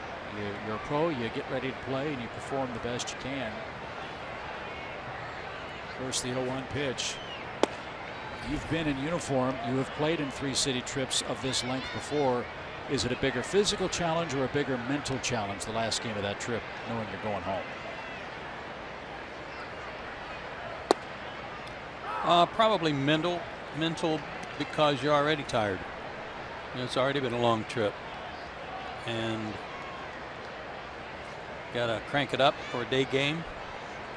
Fortunately, the guys got a good night's rest, or hope they did, after a day game yesterday. And there's the good start we were hoping for. Ender strokes a single up the middle. His 5th hit of the series. Plus, they haven't been able to figure out a way to beat the Phillies here in this ballpark. 0-6. That'll wear on you too.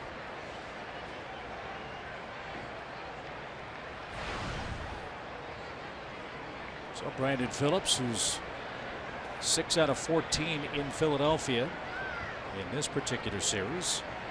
Chance to continue the inning in good fashion. He's bounced to the mound. He's popped out to second. Right guys, right time for Atlanta. 6th inning pitch. Right there is strike.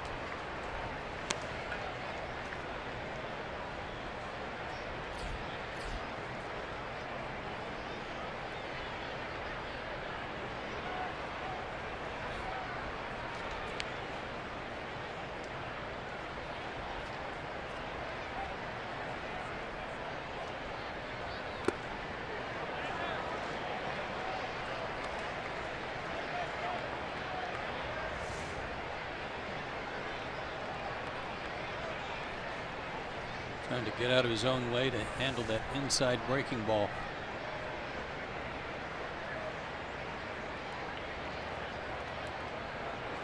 Two quick strikes. And out of play. Pavetta's pitched into the 6th inning 5 times this month in 6 starts. He has pitched more than 6 twice. Those were in his first 2 starts against the Mets and the Padres, July 2nd and 7th. 6 innings last time out. And he looked great first 18 hitters, but then the roof fell in and Houston beat him. Atlanta would love a similar result right here. Retired 16 of the first 18 hitters against Houston and then ended up giving up 5 runs. I think he had a similar outing against Milwaukee about 3 starts ago, where he struck out the first 4 batters he faced, just blew them away, and then gave up an 8 spot. Jam, tough play for Galvis at short. Only 1 play and he makes it. Runner advances on the ground out by Phillips, who's 0 for 3. 1 out for Freddie Freeman.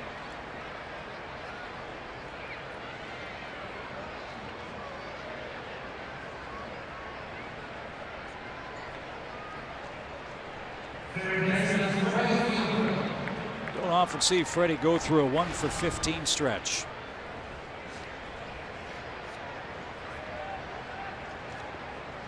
A long one here would make it a 2-run game. You know he likes hitting in this park. Who doesn't? Pitch.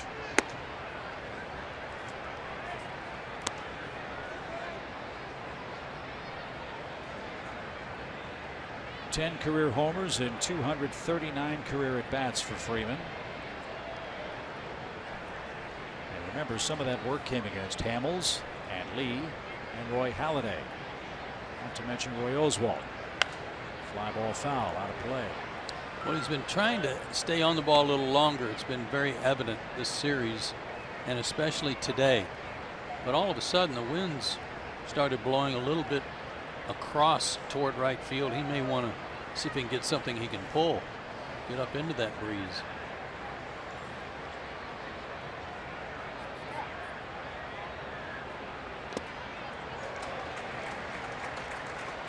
One ball, 2 strikes.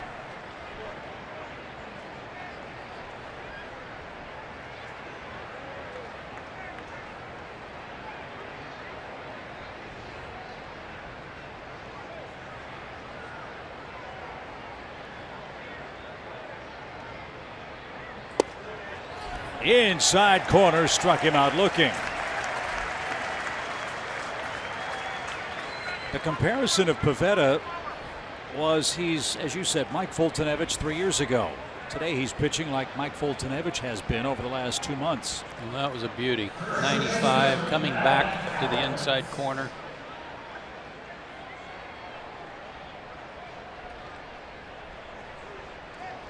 So Adams, the hitter, he doubled and was stranded back in the 2nd. Matt is also struck out.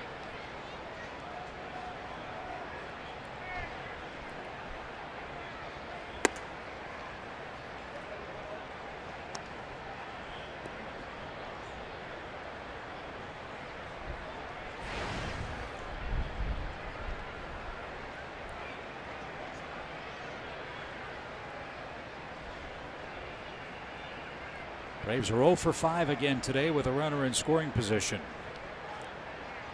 8 for their last 59.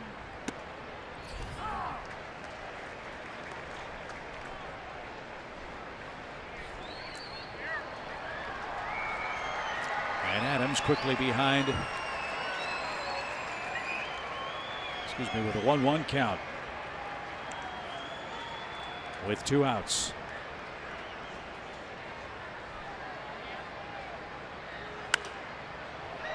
Now he's behind 1 and 2. Phillies bullpen is busy. He's still throwing 94, 95 after 93 pitches.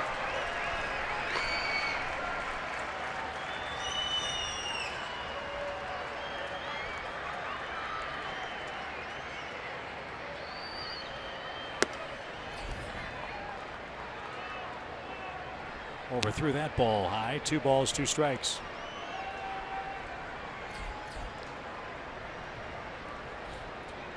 Ian Kroll is loosening in the Braves pen.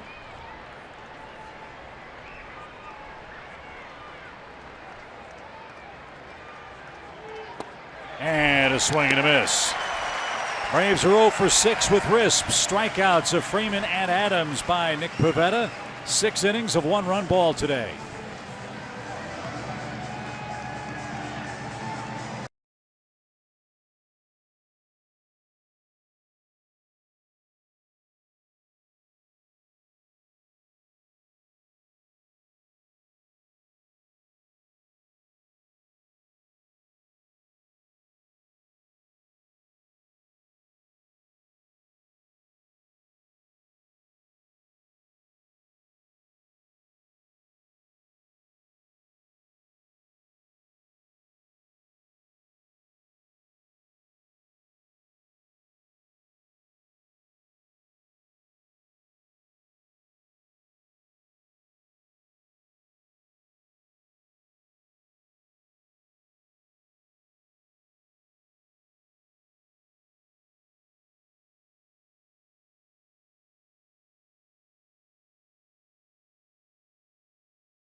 Can't wait to leave town and get back to Atlanta for our homestand opener with the Dodgers beginning tomorrow night. It's the 1st of August.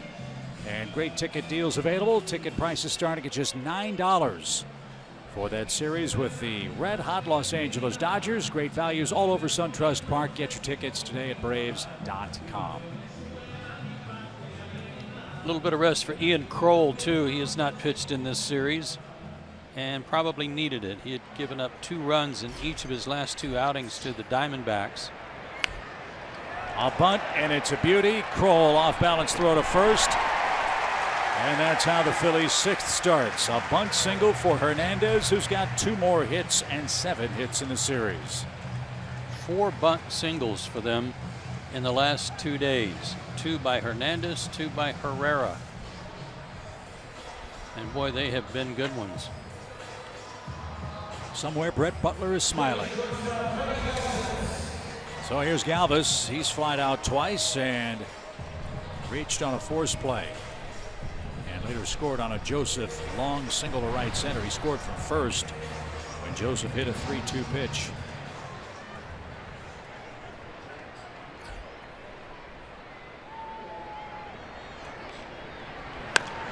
Inside out swing, out of play right side.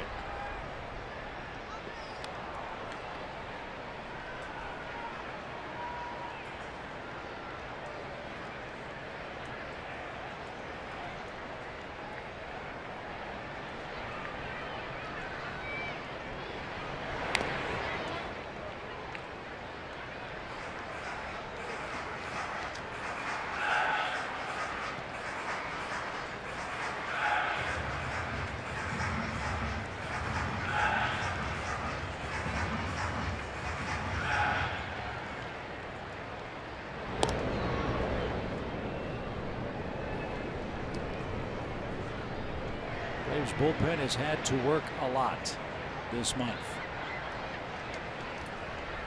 Got to pick up at least 4 innings today for Mike Fultonevich.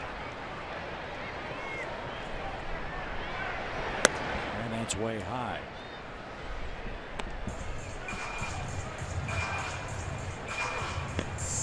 In the 24 games played in the month of July. The Braves relief corps had a grand total of 6 scoreless games in relief. Runner goes, pitches high, and a stand-up stolen base for Hernandez with the left-hander on the mound. What an enormous jump. He went on Ian Kroll's first move. It was a high leg kick and no chance for Kurt.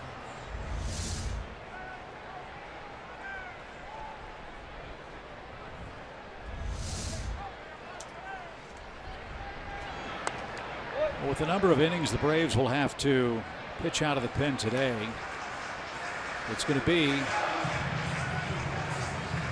a total of 82 innings in relief this month. This is the 25th game. That means the Braves are pitching 3 1/3 innings out of the bullpen every day this month. It can't continue.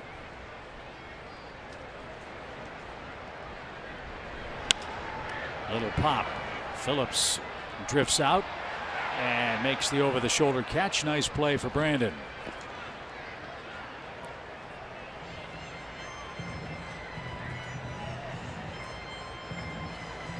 Are you a little surprised that we haven't heard Brandon's name mentioned more in trade talks? A little bit. For the deadline. I don't know how many teams really need a second baseman, but I have to go through that and look at it. But the way he has played and as consistent as he has been, and proving to be healthy because of that hamstring that bothered him a little bit. I would imagine that this day has to play on the minds of players too. As Altair digs in, and Kroll throws that into center field. Ender Inciarte had just moved. He had moved over toward right center for Altair, so he was out of place to be in a good position to back up. See him in right center. He'd been that much over in left center just a couple of seconds ago. He'd have been right there to be able to prevent that advance. Bad luck. Infield has to come in after the throwing error for Altair. And he has a big cut, didn't get it. It's exciting for fans and organizations to talk about making these deals before the deadline, but for players who might be on the block, it's got to be horribly unsettling. I know it's part of the deal. I know it's part of being a professional player. But when you think about the possibility of having to uproot your family, move to a new city, school's about to start, all of those things that maybe fans don't consider about the off-the-field portion about a baseball life, that's got to be awfully unsettling.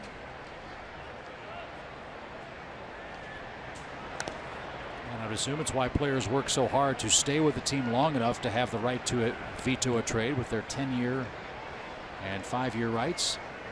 And that was the case for Brandon Phillips.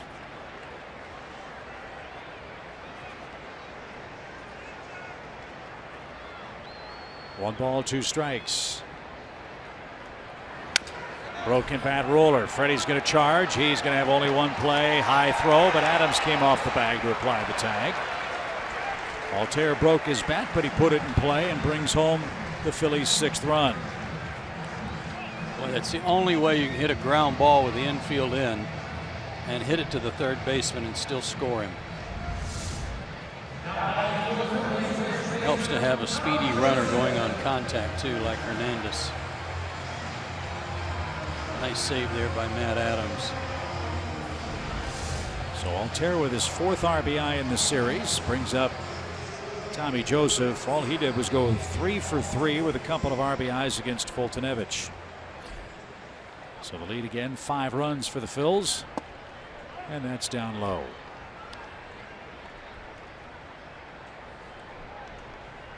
Freddie's still cranking that right shoulder around after making that play. Kind of windmilling it around.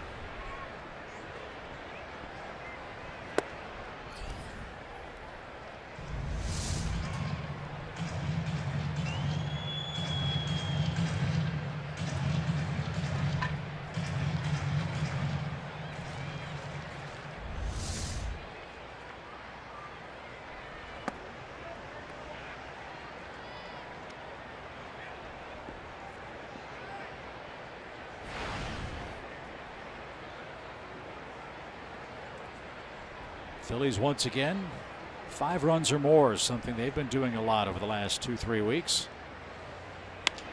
And another chance at third. Let's see about Freddie's shoulder on this throw. It hurt. It did hurt. Freddie Freeman's shoulder doesn't look too healthy right now. Not a whole lot of zip on that throw to retire Joseph. We'll check on that as we go to the 7th. Phillies 6, Atlanta 1.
Nick Markakis is going to lead things off for Atlanta. Nick is still 3 hits away from 2,000 for his career. Let's see if the Braves can get something done against the Phillies bullpen, which has also been very effective for Pete Mackanin over the last couple of weeks. This is Jason Terrien. Saw him a couple of nights ago, making his major league debut that night. 1 inning, 1 hit, 1 strikeout. And if you missed the story about Terrien, he's from Montreal. Pete Mackanin's wife is from Montreal. And quickly Terrien became one of the Mackanin family favorites, so much so that when he pitched in a spring training game and pitched well, Pete's wife asked him for an autograph on a baseball. And here he is in the big leagues with the Fightins.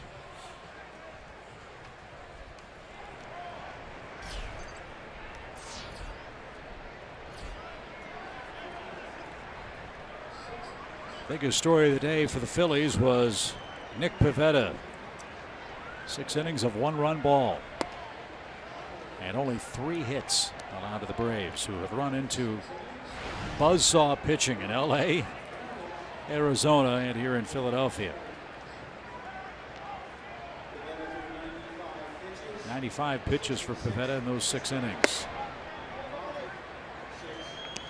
Realistically, you figured if the Braves were able to hold their head above water against those 2 good clubs out west, Dodgers, Diamondbacks, they could come in to Philadelphia and really make hay. Well, they did the first part. They won 3 of the first 7 out west. And as you said, the buzzsaw got them here. Not expected. Nope. Braves are in danger of losing for the 11th time in 14 games.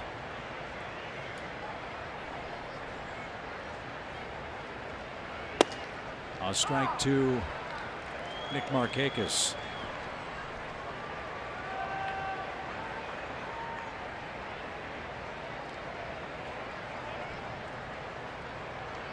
And all about the Braves' crazy road schedule. Phillies have an equally rough test ahead. Told you they leave for the road as Markakis walks to start the inning. They go to Anaheim, Colorado, and then visit the Braves. They come home for 4 with the Mets, and then they have to go west again. They go right back out to San Diego and then 4 games with the Giants. How does that happen? That's brutal. That is just absolutely crazy. They're already out there and have to go back again. So why make them? Why make them come to Atlanta for a 2-game series? You'll have to go to the MLB offices and go to that room where they've got the dartboard.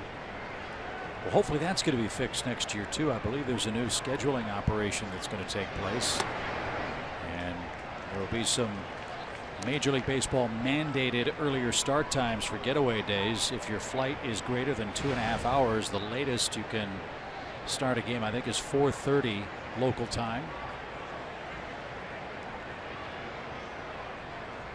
It was something the players were adamant about in the last negotiated CBA, and it makes total sense. Rest and recovery is really important.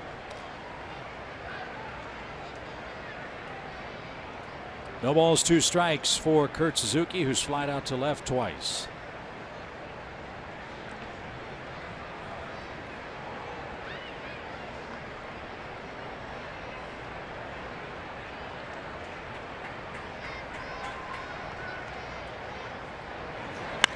High fly ball whacked toward left. That ball's got a chance. That ball is gone. Kurt Suzuki's incredibly hot July continues. A 2-run homer, a walk, and then a shot to left. And the Braves now within 3 in Philly. It's the 7th inning magic again for the Braves starting this afternoon. Player of the month, Kurt Suzuki. Slider, not a good one, middle of the plate. He's just not missing fastballs. He's not missing mistakes. An 0-2 mistake there. I didn't hit that young lady. Kurt's played in 11 games in July. He's hit 8 homers. He's got 5 homers in his 20 at-bats on the road trip. 5 and 20? 5 and 20 at-bats on the road trip. Man. You got the Braves right back in the ball game. So the leadoff walk, a 2-run homer, makes it 6-3. The homer came on an 0-2 pitch as well. And now Santana. Phillies pen busy, Braves pen busy.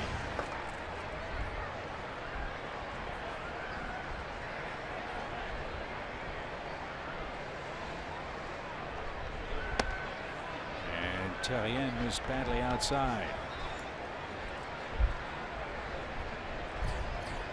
That's Adam Morgan. We've seen him a lot.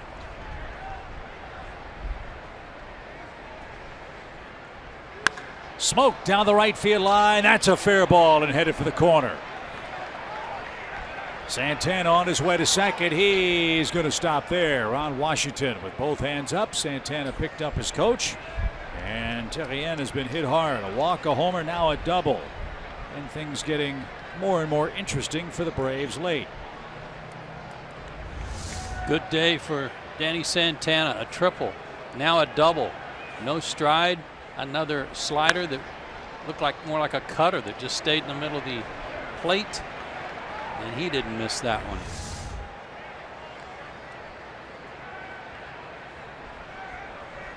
Bob McClure's on the top step.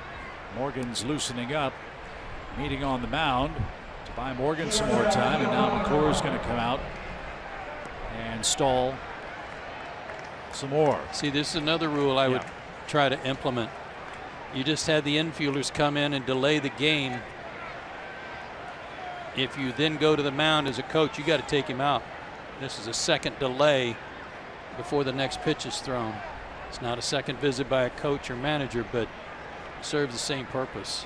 I think it'll be interesting this offseason to see what kinds of solutions Major League Baseball and the Players Union come up with regard to pace of game, whether it's a pitch clock or, to your point, a rules change like this scenario we're seeing. In the new CBA, Major League Baseball can unilaterally implement pace of game changes. It's perfectly within the rules. It's been done forever to do this sort of thing, to try to allow your bullpen to get ready. But in the, like you said, within the confines of what the commissioner's trying to implement now with pace of game, That's got to be addressed, something like that. There's a strike for Johan Camargo. Lane Adams is on deck. He would hit for Ian Kroll.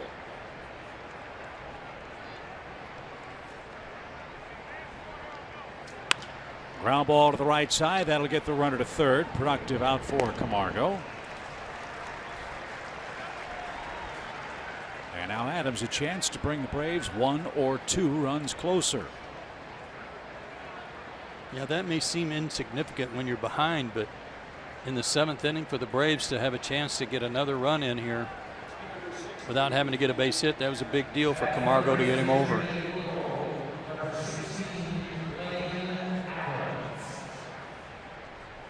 Ian Kroll pitched an inning, allowed a hit, a stolen base, a throwing error, and a run. And a line drive to left field on the first pitch will score Santana, and all of a sudden we've got a 2-run game. Love to see Lane Adams run now. Well, he's going to have to run against Adam Morgan because that's it for Terrien, who retired of 1 batter among the 5 he faced. Breaking ball. Of all the breaking balls he's been throwing, Lane Adams has been watching that, so he was ready for it.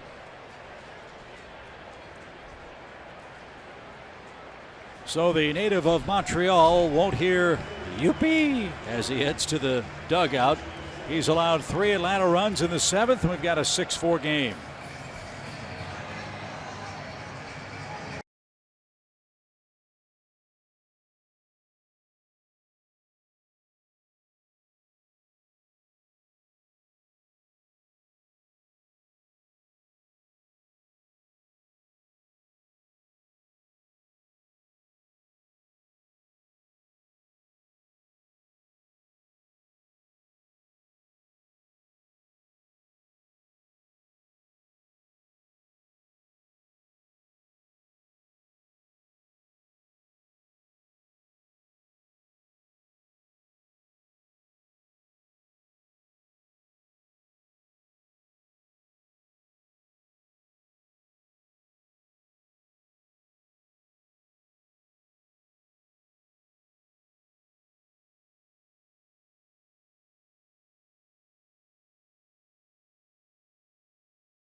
Bringing in, who's from Marietta, has had 0 luck against the Braves. We'll see if that carries over today. This year against Atlanta, 2 appearances, 2 innings pitched, 5 earned runs allowed, and lifetime a 5.92 ERA against the Braves. 2/3 of an inning, 3 hits and a run and a walk in game 1 of the series. And with 3 runs in and speedy Lane Adams at first, now Morgan has to deal with Ender Inciarte. And all Ender has done is go 6 for 10 against Adam Morgan in his career. So right guys at the right time for the Braves, who trailed 6-1 before the start of this 7th inning.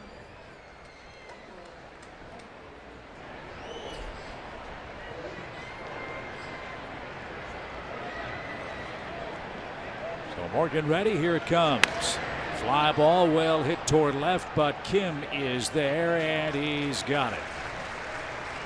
2 outs.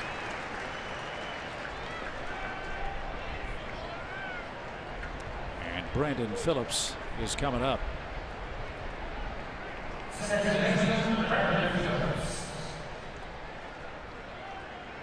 Wind blowing from left to right now. It's been swirling most of the day.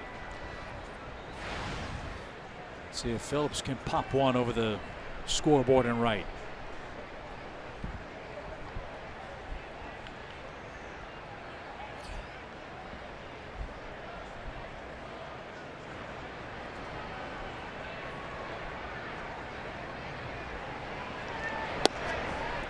Strike, outside corner. That was a big backdoor breaking ball and a good one.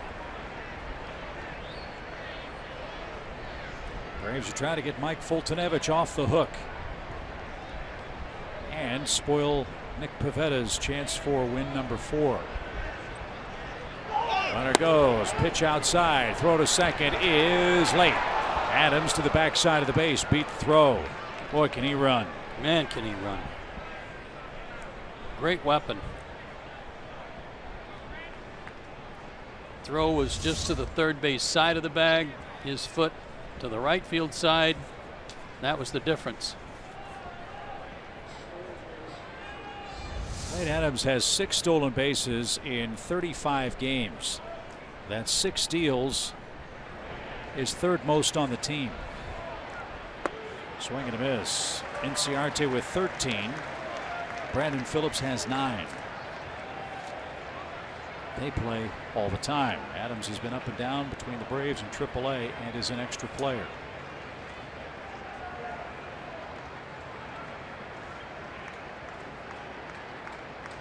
Freeman on deck. 3 runs in the 7th. And Brandon rolls foul at third. If you watched Lane Adams get his running in before a game out in the outfield, you would swear he was getting ready for a track event because of the way he gets his knees up, long strides. He almost looks like a hurdler. He's 6'3", 220, folks.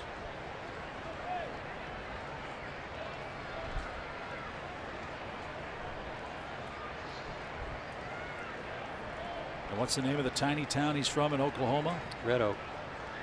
Born in Tallahena, though, the big city of Tallahena. 1 ball, 2 strikes.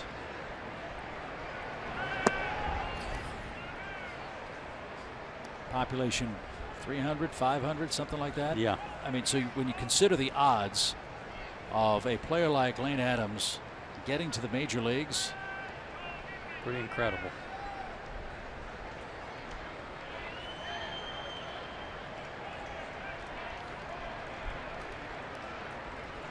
The 2-2 pitch.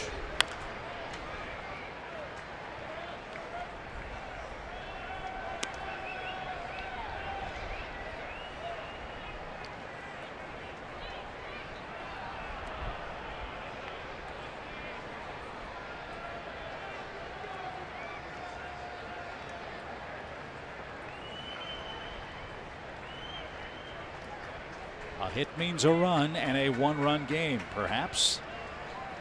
Deuce is wild for Phillips.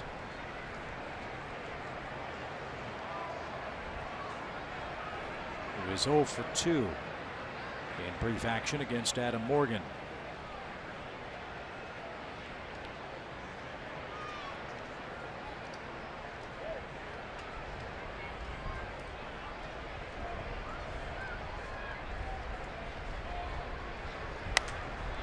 Popped up to right. And Altair is there, and Morgan gets the Phillies out of a 7th inning mess. The Braves, though, score 3 times. Kurt Suzuki hits another home run on the road trip, his 5th for the Braves in LA, Arizona, and here in Philadelphia. We got a ball game at the stretch. It's 6-4. Phillies lead it.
Friday, August 25th. It's brought to you by Xfinity. You've got to be one of the first 20,000 fans at SunTrust Park to get that great-looking gift. Go to Braves.com/tickets and get your seats. From one Freeman to another. Let's hope Freddie Freeman's arm is as healthy as Sam Freeman's arm has been in relief for the Braves of late. 33rd game for Sam. He's been in 2 of these games already. A total of 2 1/3 innings, 1 hit shutout ball, 1 walk, 5 strikeouts. Struck out 3 of the 4 batters he faced here in the opener. And we keep looking at third base. We still see Freddie Freeman trying to roll that right throwing shoulder. He does not look particularly comfortable at third base. The last throw he made retired Tommy Joseph in the 6th, and it didn't have Freddie's customary zip across the diamond. So we'll keep an eye on that as Adubel Herrera is the hitter. And his first chance to swing the bat earns him a fly out to left. Santana's got it. 1 pitch, 1 out.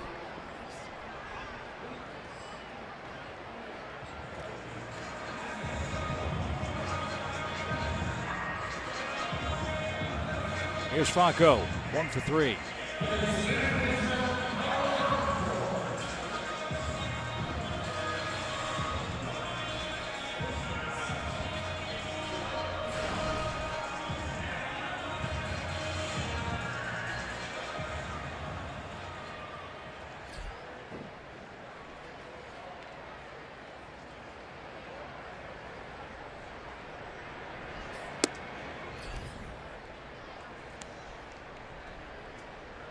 Franco has a single sandwiched between a fly out to right and a ground out to short.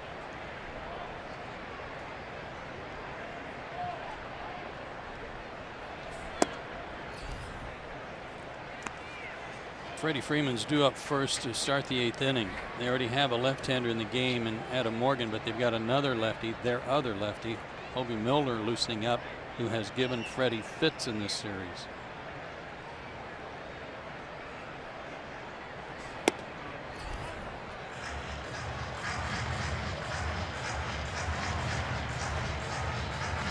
There he is. I think Freddie's put it in play once against him. Yeah. Fly ball crushed on a 3-0 count. Break out the tape measure. That one's into the upper deck.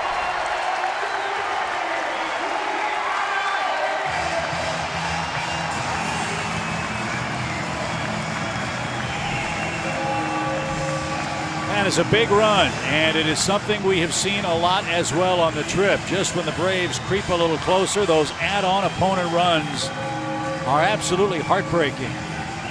A no-doubter off the bat of Michael Franco, his 16th homer of the year. 3-0, he knows he's going to get a fastball, and he gets to do what he likes to do, and that is swing from his backside.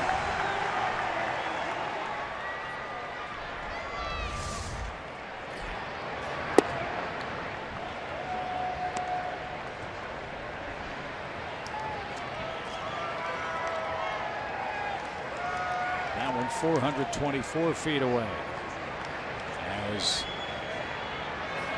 Kim is up, Hyun-Soo Kim, who has walked 3 times in his Phillies debut. Those numbers at the bottom, his work with the Orioles. Acquired Jeremy Hellickson while the Braves were in town the other day. Deadline for non-waiver trades now under an hour away. 1 ball, 2 strikes.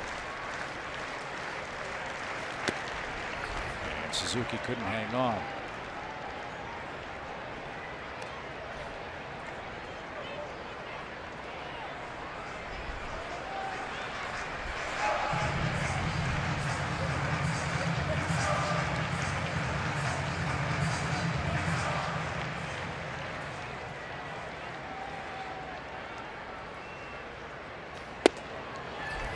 That takes care of Kim. A swing and a miss.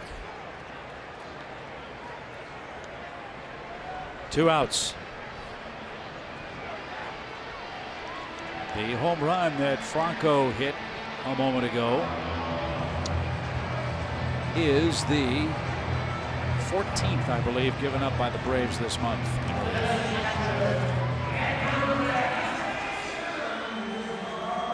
Yep. In 80 1/3 innings.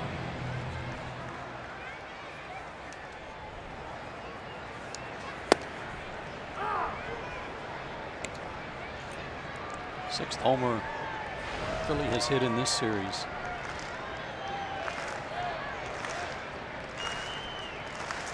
Andrew Knapp, the batter, he's 0 for 3 with a couple of strikeouts. And if Adams catches this, he'll be 0 for 4. That ends it. 7 innings in the books in Philadelphia. The Phillies get a run back on a long homer. 7-4 is your score. Time to send it back to Atlanta, and our pal Andre Aldridge with today's big story. Andre?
Whose last name is Mateo. Fowler's out with a bad knee. Kaprelian's coming back from Tommy John surgery, according to several sources online today. And it appears the Yankees have delved into their farm system and won the Sonny Gray sweepstakes.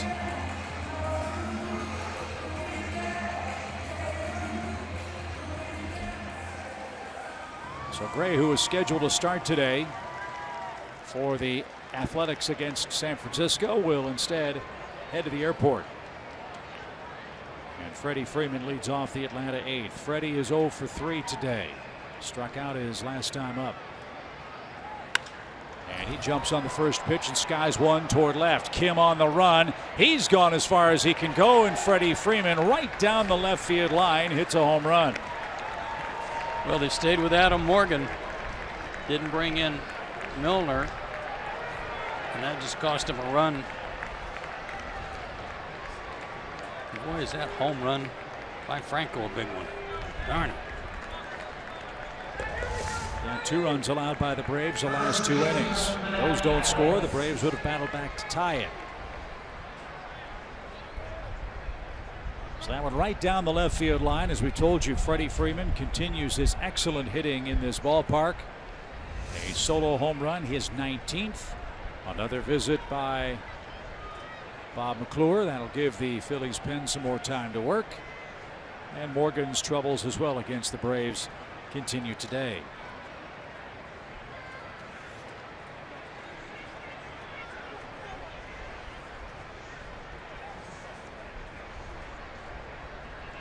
Really is that tale of 2 ball games, tale of 2 stories for the Braves. We showed you that remarkable graphic about how the Atlanta club storms back in the 7th, 8th, and 9th innings. It makes for very exciting games. The frustrating part is they just haven't been able to consistently shut the door and give the Braves offense a chance to come back and complete the deal.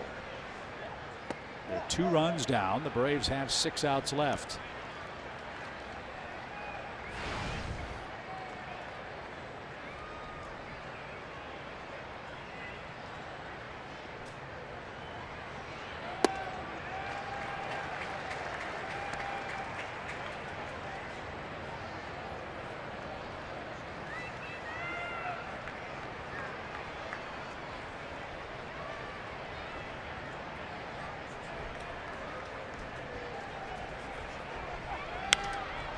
popped up.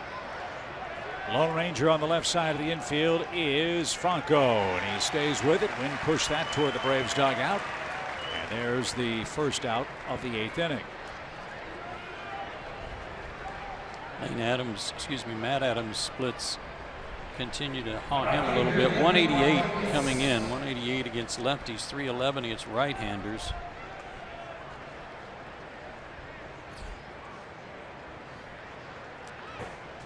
Markakis came in hitting .239 against left-handers. Nick's had a couple of good at-bats today. 2 walks, including a run scored in the 7th. He's 3 hits away from 2,000. He'll try to edge closer here against Morgan, and then against Kenta Maeda and the Dodgers tomorrow night.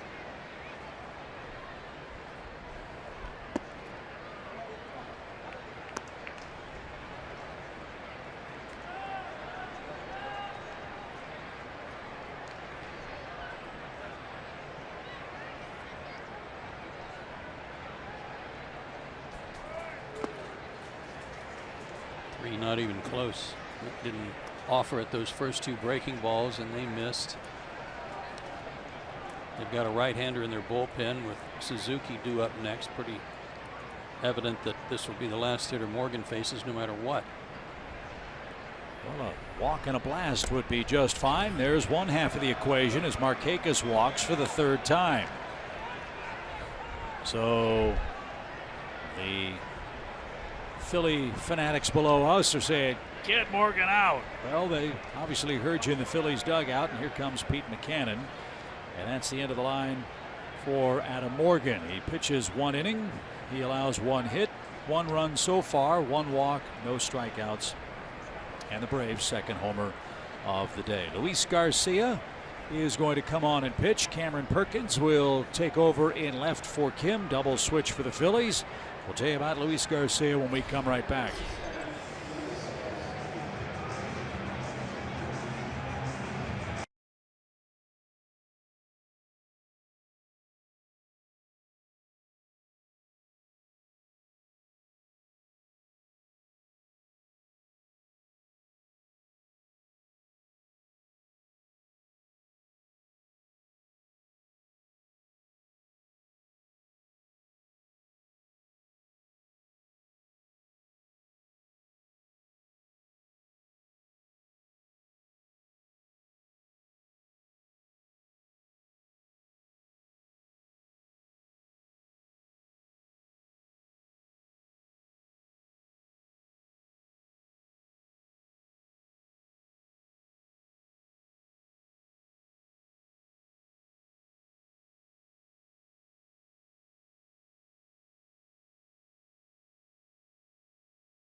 Cameron Perkins, as we presumed, is in left field. Kim's out of the game. Perkins will bat 9th. And it is Luis Garcia on for his 40th game. And 3rd game in this series. He worked an inning last night, gave up 2 hits and a run.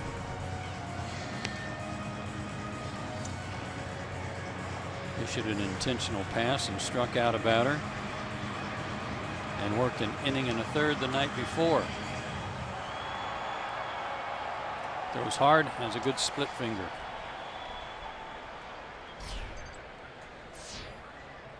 Another good day for Suzuki. Homered last inning. Maybe you can do it again. 7-5 games. Suzuki represents the tying run. Philadelphia had a 5-0 lead. Then led 6-1 after 6. The Braves have stormed back with 4 runs in their last 2 times up. Garcia gets ahead with a strike. Garcia had a 21 2/3 innings scoreless streak snapped yesterday. It was the longest by a Phillies reliever in a single year since Larry Anderson turned the trick in 1984. Larry had 32 2/3 innings of scoreless relief work that season. And that's up and in.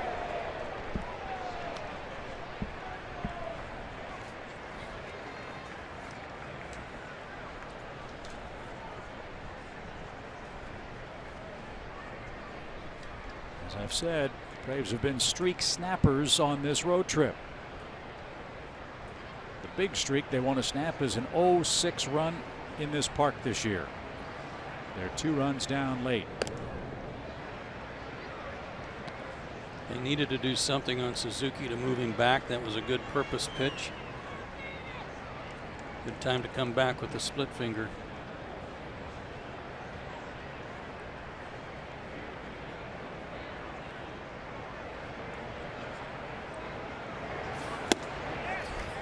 .98-mile-an-hour fastball.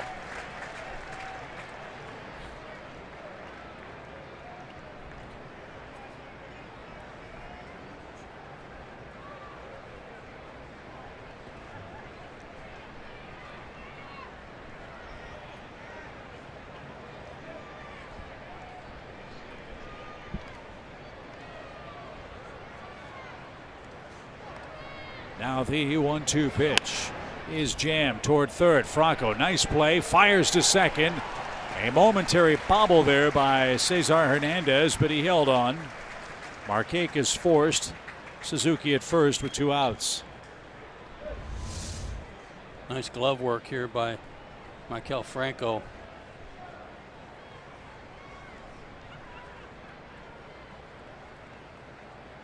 Looked like Hernandez held on to it okay.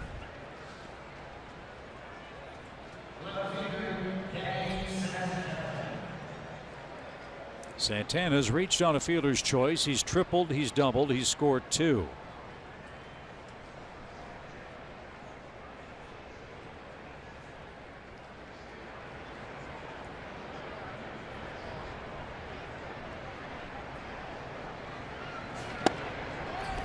Inside corner strike.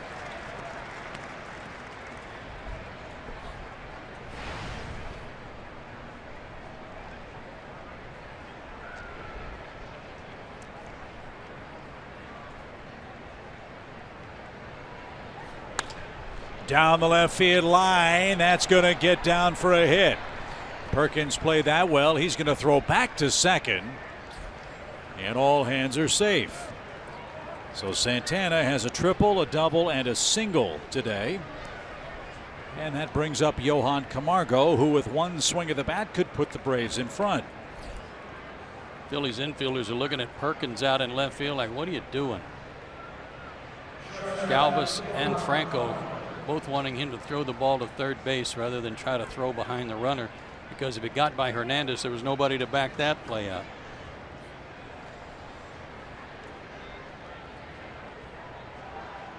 Two on, 2 out. Swing and a shot to right field, a base hit. Suzuki will be stopped at third base. Camargo almost hit that ball too hard. He did hit it too hard. One hopper to out there. Who has a good arm, and rather than run out of the inning, bases are loaded, and the tying runs in scoring position. Make it a 2-hopper. Made it a little difficult because he fielded it flat-footed, but that run is not the difference maker.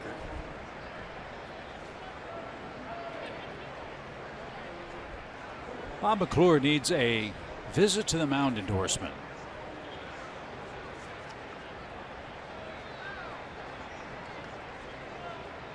Well, he's good friends with Randy St. Clair. Remember Randy with the Expos? He made 7 trips a game out there. And this Phillies pen, which had been pitching very well coming into this series, has been torched so far by the Braves. 4 runs, 6 hits in an inning and 2/3, which is in keeping with what Atlanta's done to just about every pen they have faced this year. Keep in mind, this is 3rd straight day for Garcia. Sometimes you're not as sharp. Tyler Flowers, bases loaded, 2 out. Almost hit him. And we know Tyler is a baseball magnet. Yes, he is.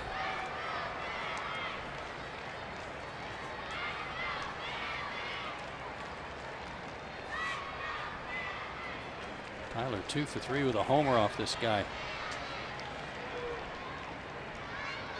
1-0 count. Right there, a strike.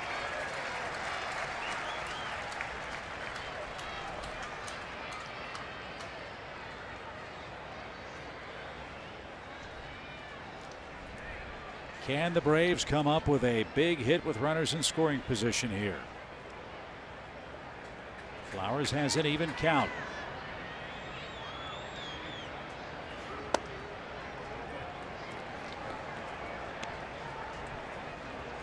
Braves are 2 for 10 today with runners in scoring position. They've hit a couple of home runs. One by Suzuki, one by Freeman.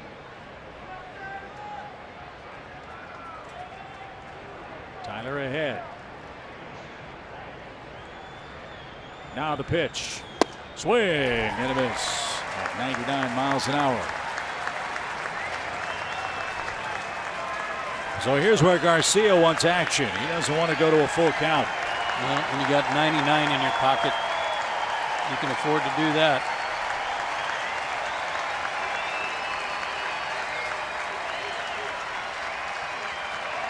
The right-hander's ready, so's Flowers. The runners lead. Here it comes. 2 balls, 2 strikes. Outside. Now he's got to throw a strike, and the Braves will be a run closer. Garcia was headed to the dugout, but that looked well wide of the plate. Target was inside. That didn't help him any. And it shows it actually hit the mark. Didn't get the call. So now everybody will be off to the races. Camargo, Santana, Suzuki. Here it comes. A little chopper toward third. That is a foul ball. The call at third base, a foul ball. It's the home plate umpire's call until it gets to the bag, and Tony Randazzo didn't do anything.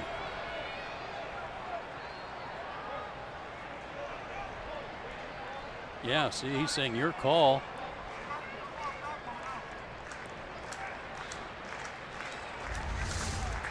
Watch the home plate umpire. He can. Ball had not gotten to third base yet. But eventually, Pat Hoberg threw up his hands as a foul ball call. Break for Atlanta.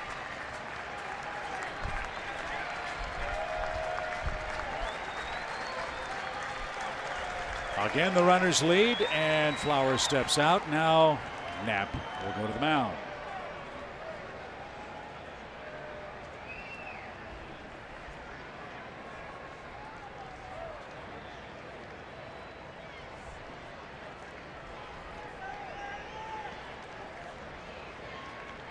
Garcia brushed off a sign right before they called time, so Knapp must be pretty adamant about what he wants him to throw. Now they're ready. And here we go. Another 3-2 pitch to Tyler Flowers. Tipped and caught at 99 miles an hour. That is the inning. Freddie Freeman hits a leadoff homer down the left field line. Atlanta loads the bases but can't pull any closer. Bottom of the 8th inning. It's now a 7-5 Phillies game.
to the plate.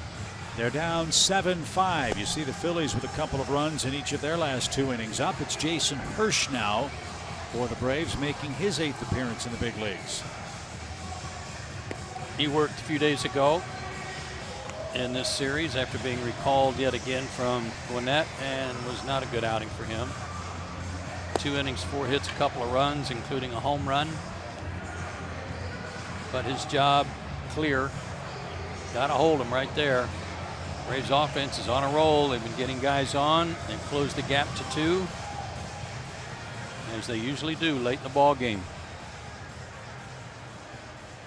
Jim Johnson's worked the last 2 games. Rex Brothers has worked the last 2 games. So, guessing the Braves would like to steer clear from them, barring emergency duty today. We'll see how it works out as Perkins leads off the Phillies' 8th.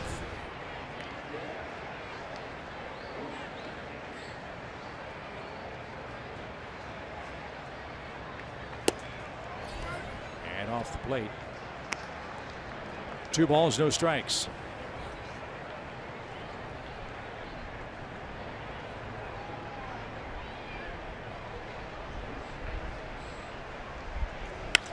Fly ball well hit toward left. And Santana glides over, makes the catch. There's the first out. Good day for Danny. Another good play.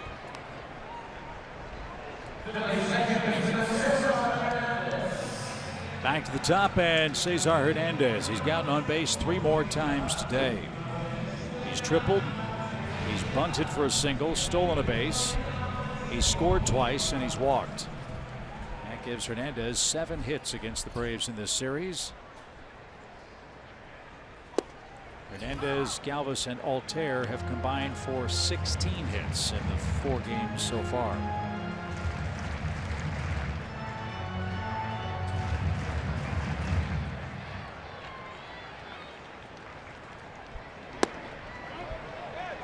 He went around. 0-2.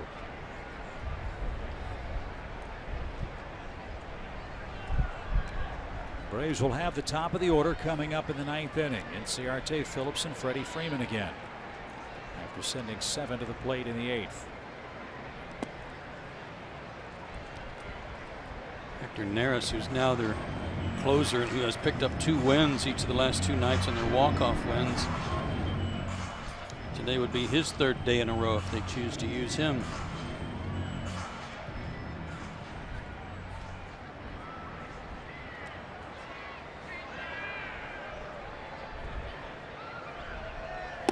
Swing and a miss. Hirsch has good stuff today. That's out number 2. He has an excellent changeup, in my opinion. It just kind of, some days it's there and some days it's not. Very inconsistent. When it's on, it's a really good pitch.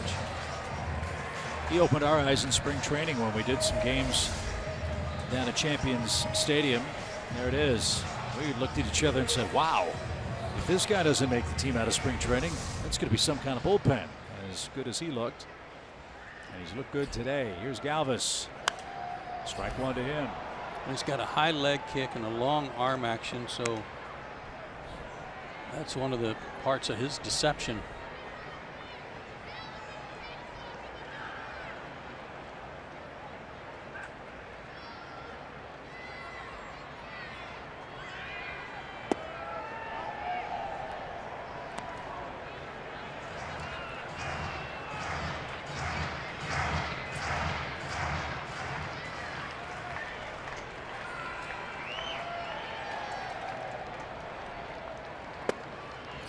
Ooh.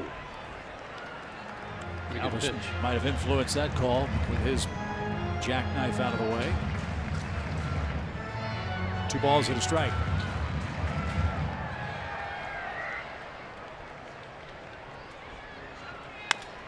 That's it to the left side. Camargo backhands, long throw. Adams to a knee, made a terrific play on the long hop. And Johan Camargo ends the Phillies' 8th with a terrific play from short. Last call for the Braves, top of the order in the 9th inning. We'll see what they do with Hector Neris next.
by authority of the Atlanta Braves and may not be reproduced or retransmitted in any form. And the accounts and descriptions of this game may not be disseminated without the express written consent of the Atlanta Braves. Braves trying to give the Phillies a finish. They trail by 2 in the 9th inning. Right guys at the right time, though, for the Braves. Ender Inciarte, Brandon Phillips, and Freddie Freeman. Hector Neris will try to get the final 3 outs. A lot of strikeouts, as you see. 2 nights ago, he went 2 innings in the extra inning game, gave up a hit, struck out 3. Last night, he pitched the 9th inning, gave up a walk, but nothing more, and got another win.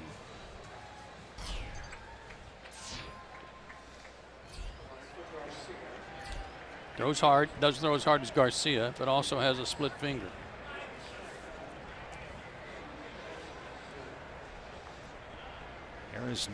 Neris 9 out of 12 in save chances this year. First pitch swing, that's down the left field line and just foul in the corner. Would be great to get Ender on and put some pressure on him.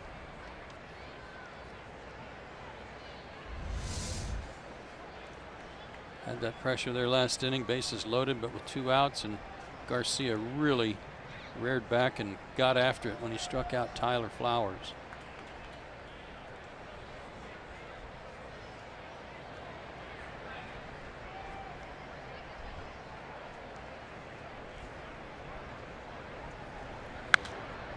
Popped up, but that's into the seats, and Ender has another swing here. 0-2.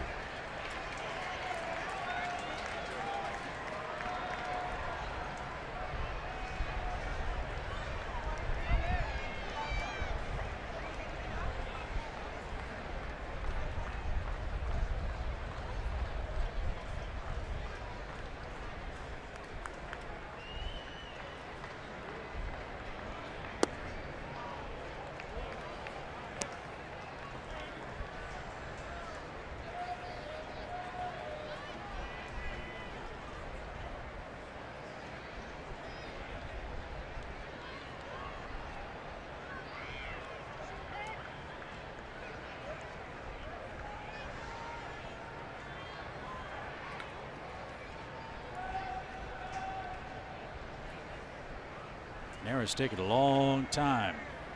Now he's ready. And that might have been the split. A little low. 2 balls, 2 strikes.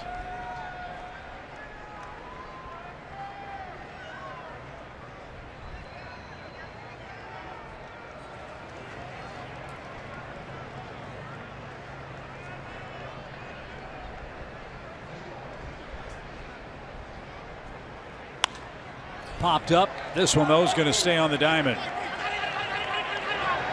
And Franco. He didn't say yo tango. Did you hear him? He said, I got it.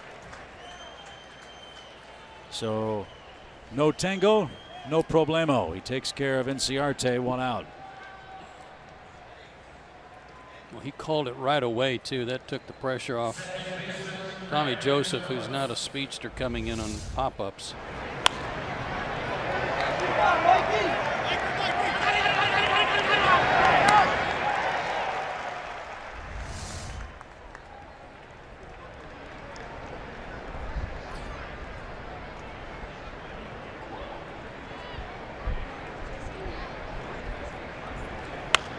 Phillips drives 1 out of play. As tough as Neris has been, especially so to right-handers. Since June 23, right-handed hitters are 4 for 34 against him. Yikes. Yeah, that's tough duty for Brandon right here.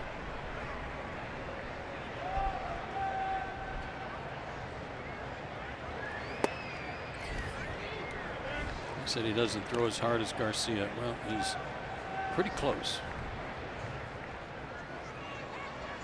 The one hit he gave up 2 nights ago was to Nick Markakis.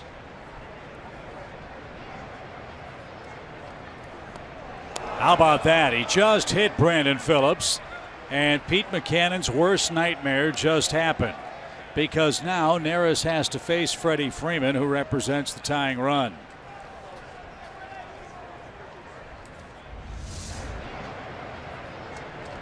Oh, he tried a little tricky move, no wind up, quick pitch him, and nailed him on the calf.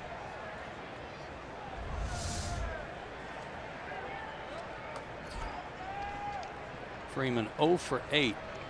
2 walks and a strikeout against him. He didn't think so. Strike one.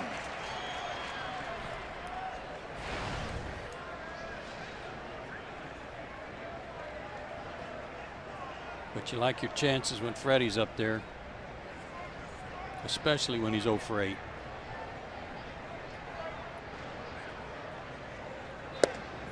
And especially because his home run the last time up went down the left field line. That's, I think, a sign that he's locked in. The wind favorable. It is blowing toward right now. If he can pull a pitch. 1 ball, 1 strike. He went for it, didn't get it. That was the split.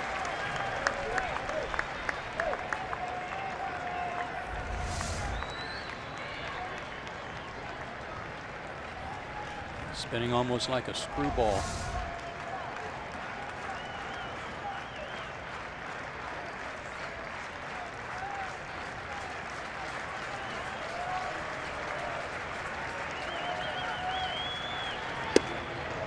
That's upstairs.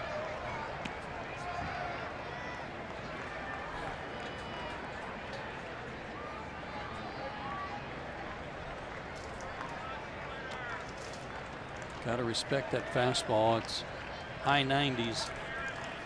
But with Freddie's ability to go the other way, you can adjust to the split if it's out there.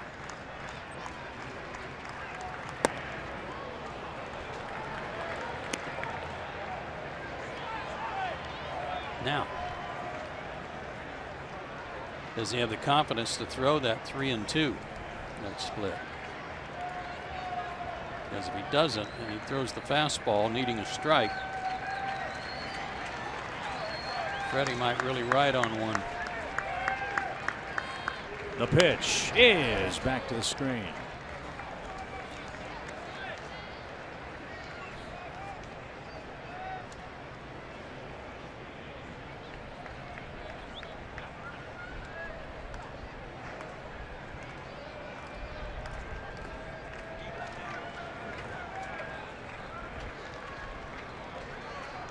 Again, the 3-2 with Phillips at first.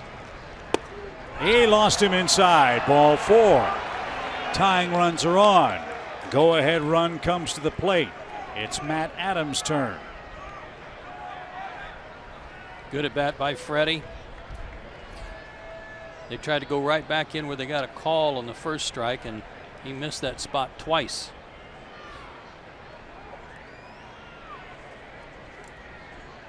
Again, the Braves offense giving them a chance. Had the tying runs out there last inning, got them on there again.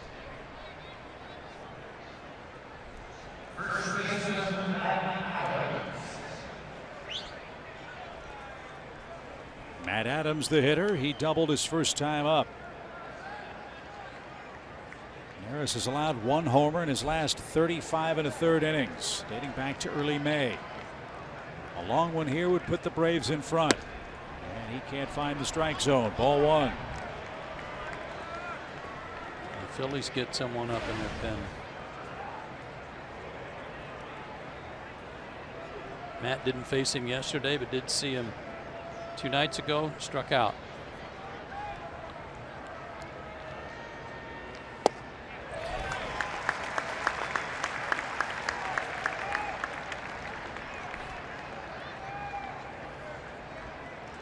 Struck out the last 2 times he faced Pivetta today, and that was on fastballs, much like what he just saw. The 1-1 pitch.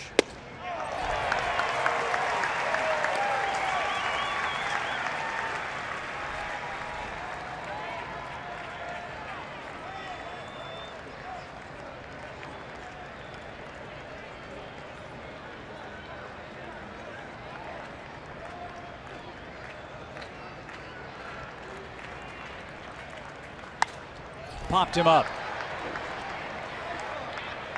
Hernandez near the line. He's got it in fair territory. Infield fly takes care of Adams. And the Braves are down to their last out.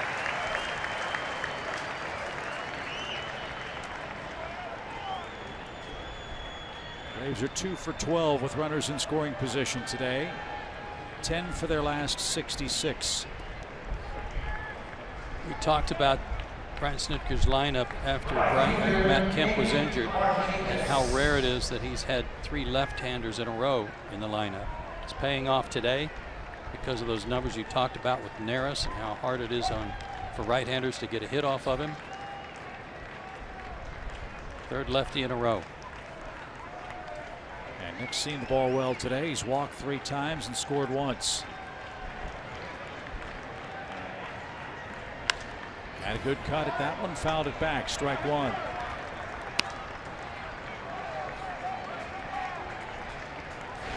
Six for 12 off Neris in his career, including that hit here 2 nights ago. And 6 for 11 in the series.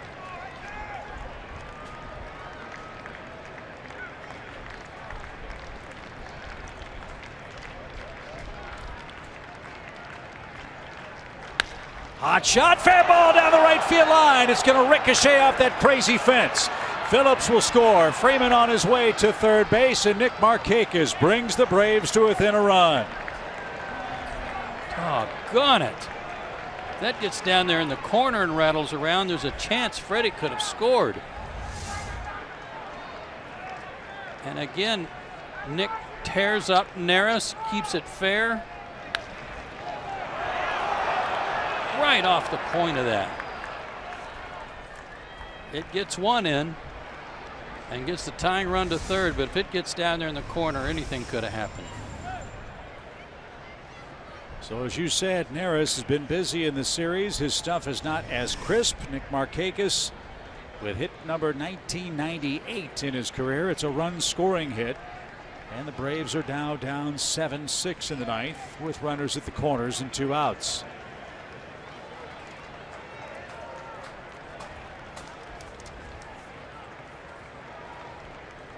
Now you have to wonder if Neris hesitates to throw that split finger pitch in the dirt. Because you know if it's going to bounce away from the plate, Freeman's going to come charging in and try to tie the game. Maybe that'll play into Suzuki's hands.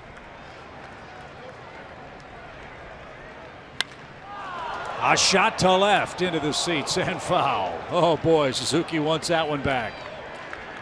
Started him with a splitter. He was all over it. Just as he was that slider, that hanging slider from Terry in his last time up. Gotta like Kurt's chances. He's been hot. He's been squaring up everything.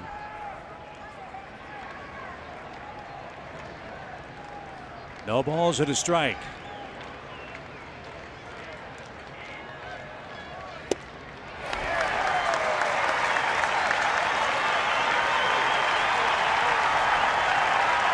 The Braves could have rolled over on the last day of this trip. They haven't. They've come back from a 5-1 and 6-1 deficit. It's 7-6. They're down to their last strike in the top of the 9th inning. Neris ready. The 0-2 pitch. High pop toward left. Perkins on the run near the line. He's got room. He's there. And the Phillies sweep the Braves in a 4-game series. Today's final 7-6. Great comeback, Joe, but it fell a run short.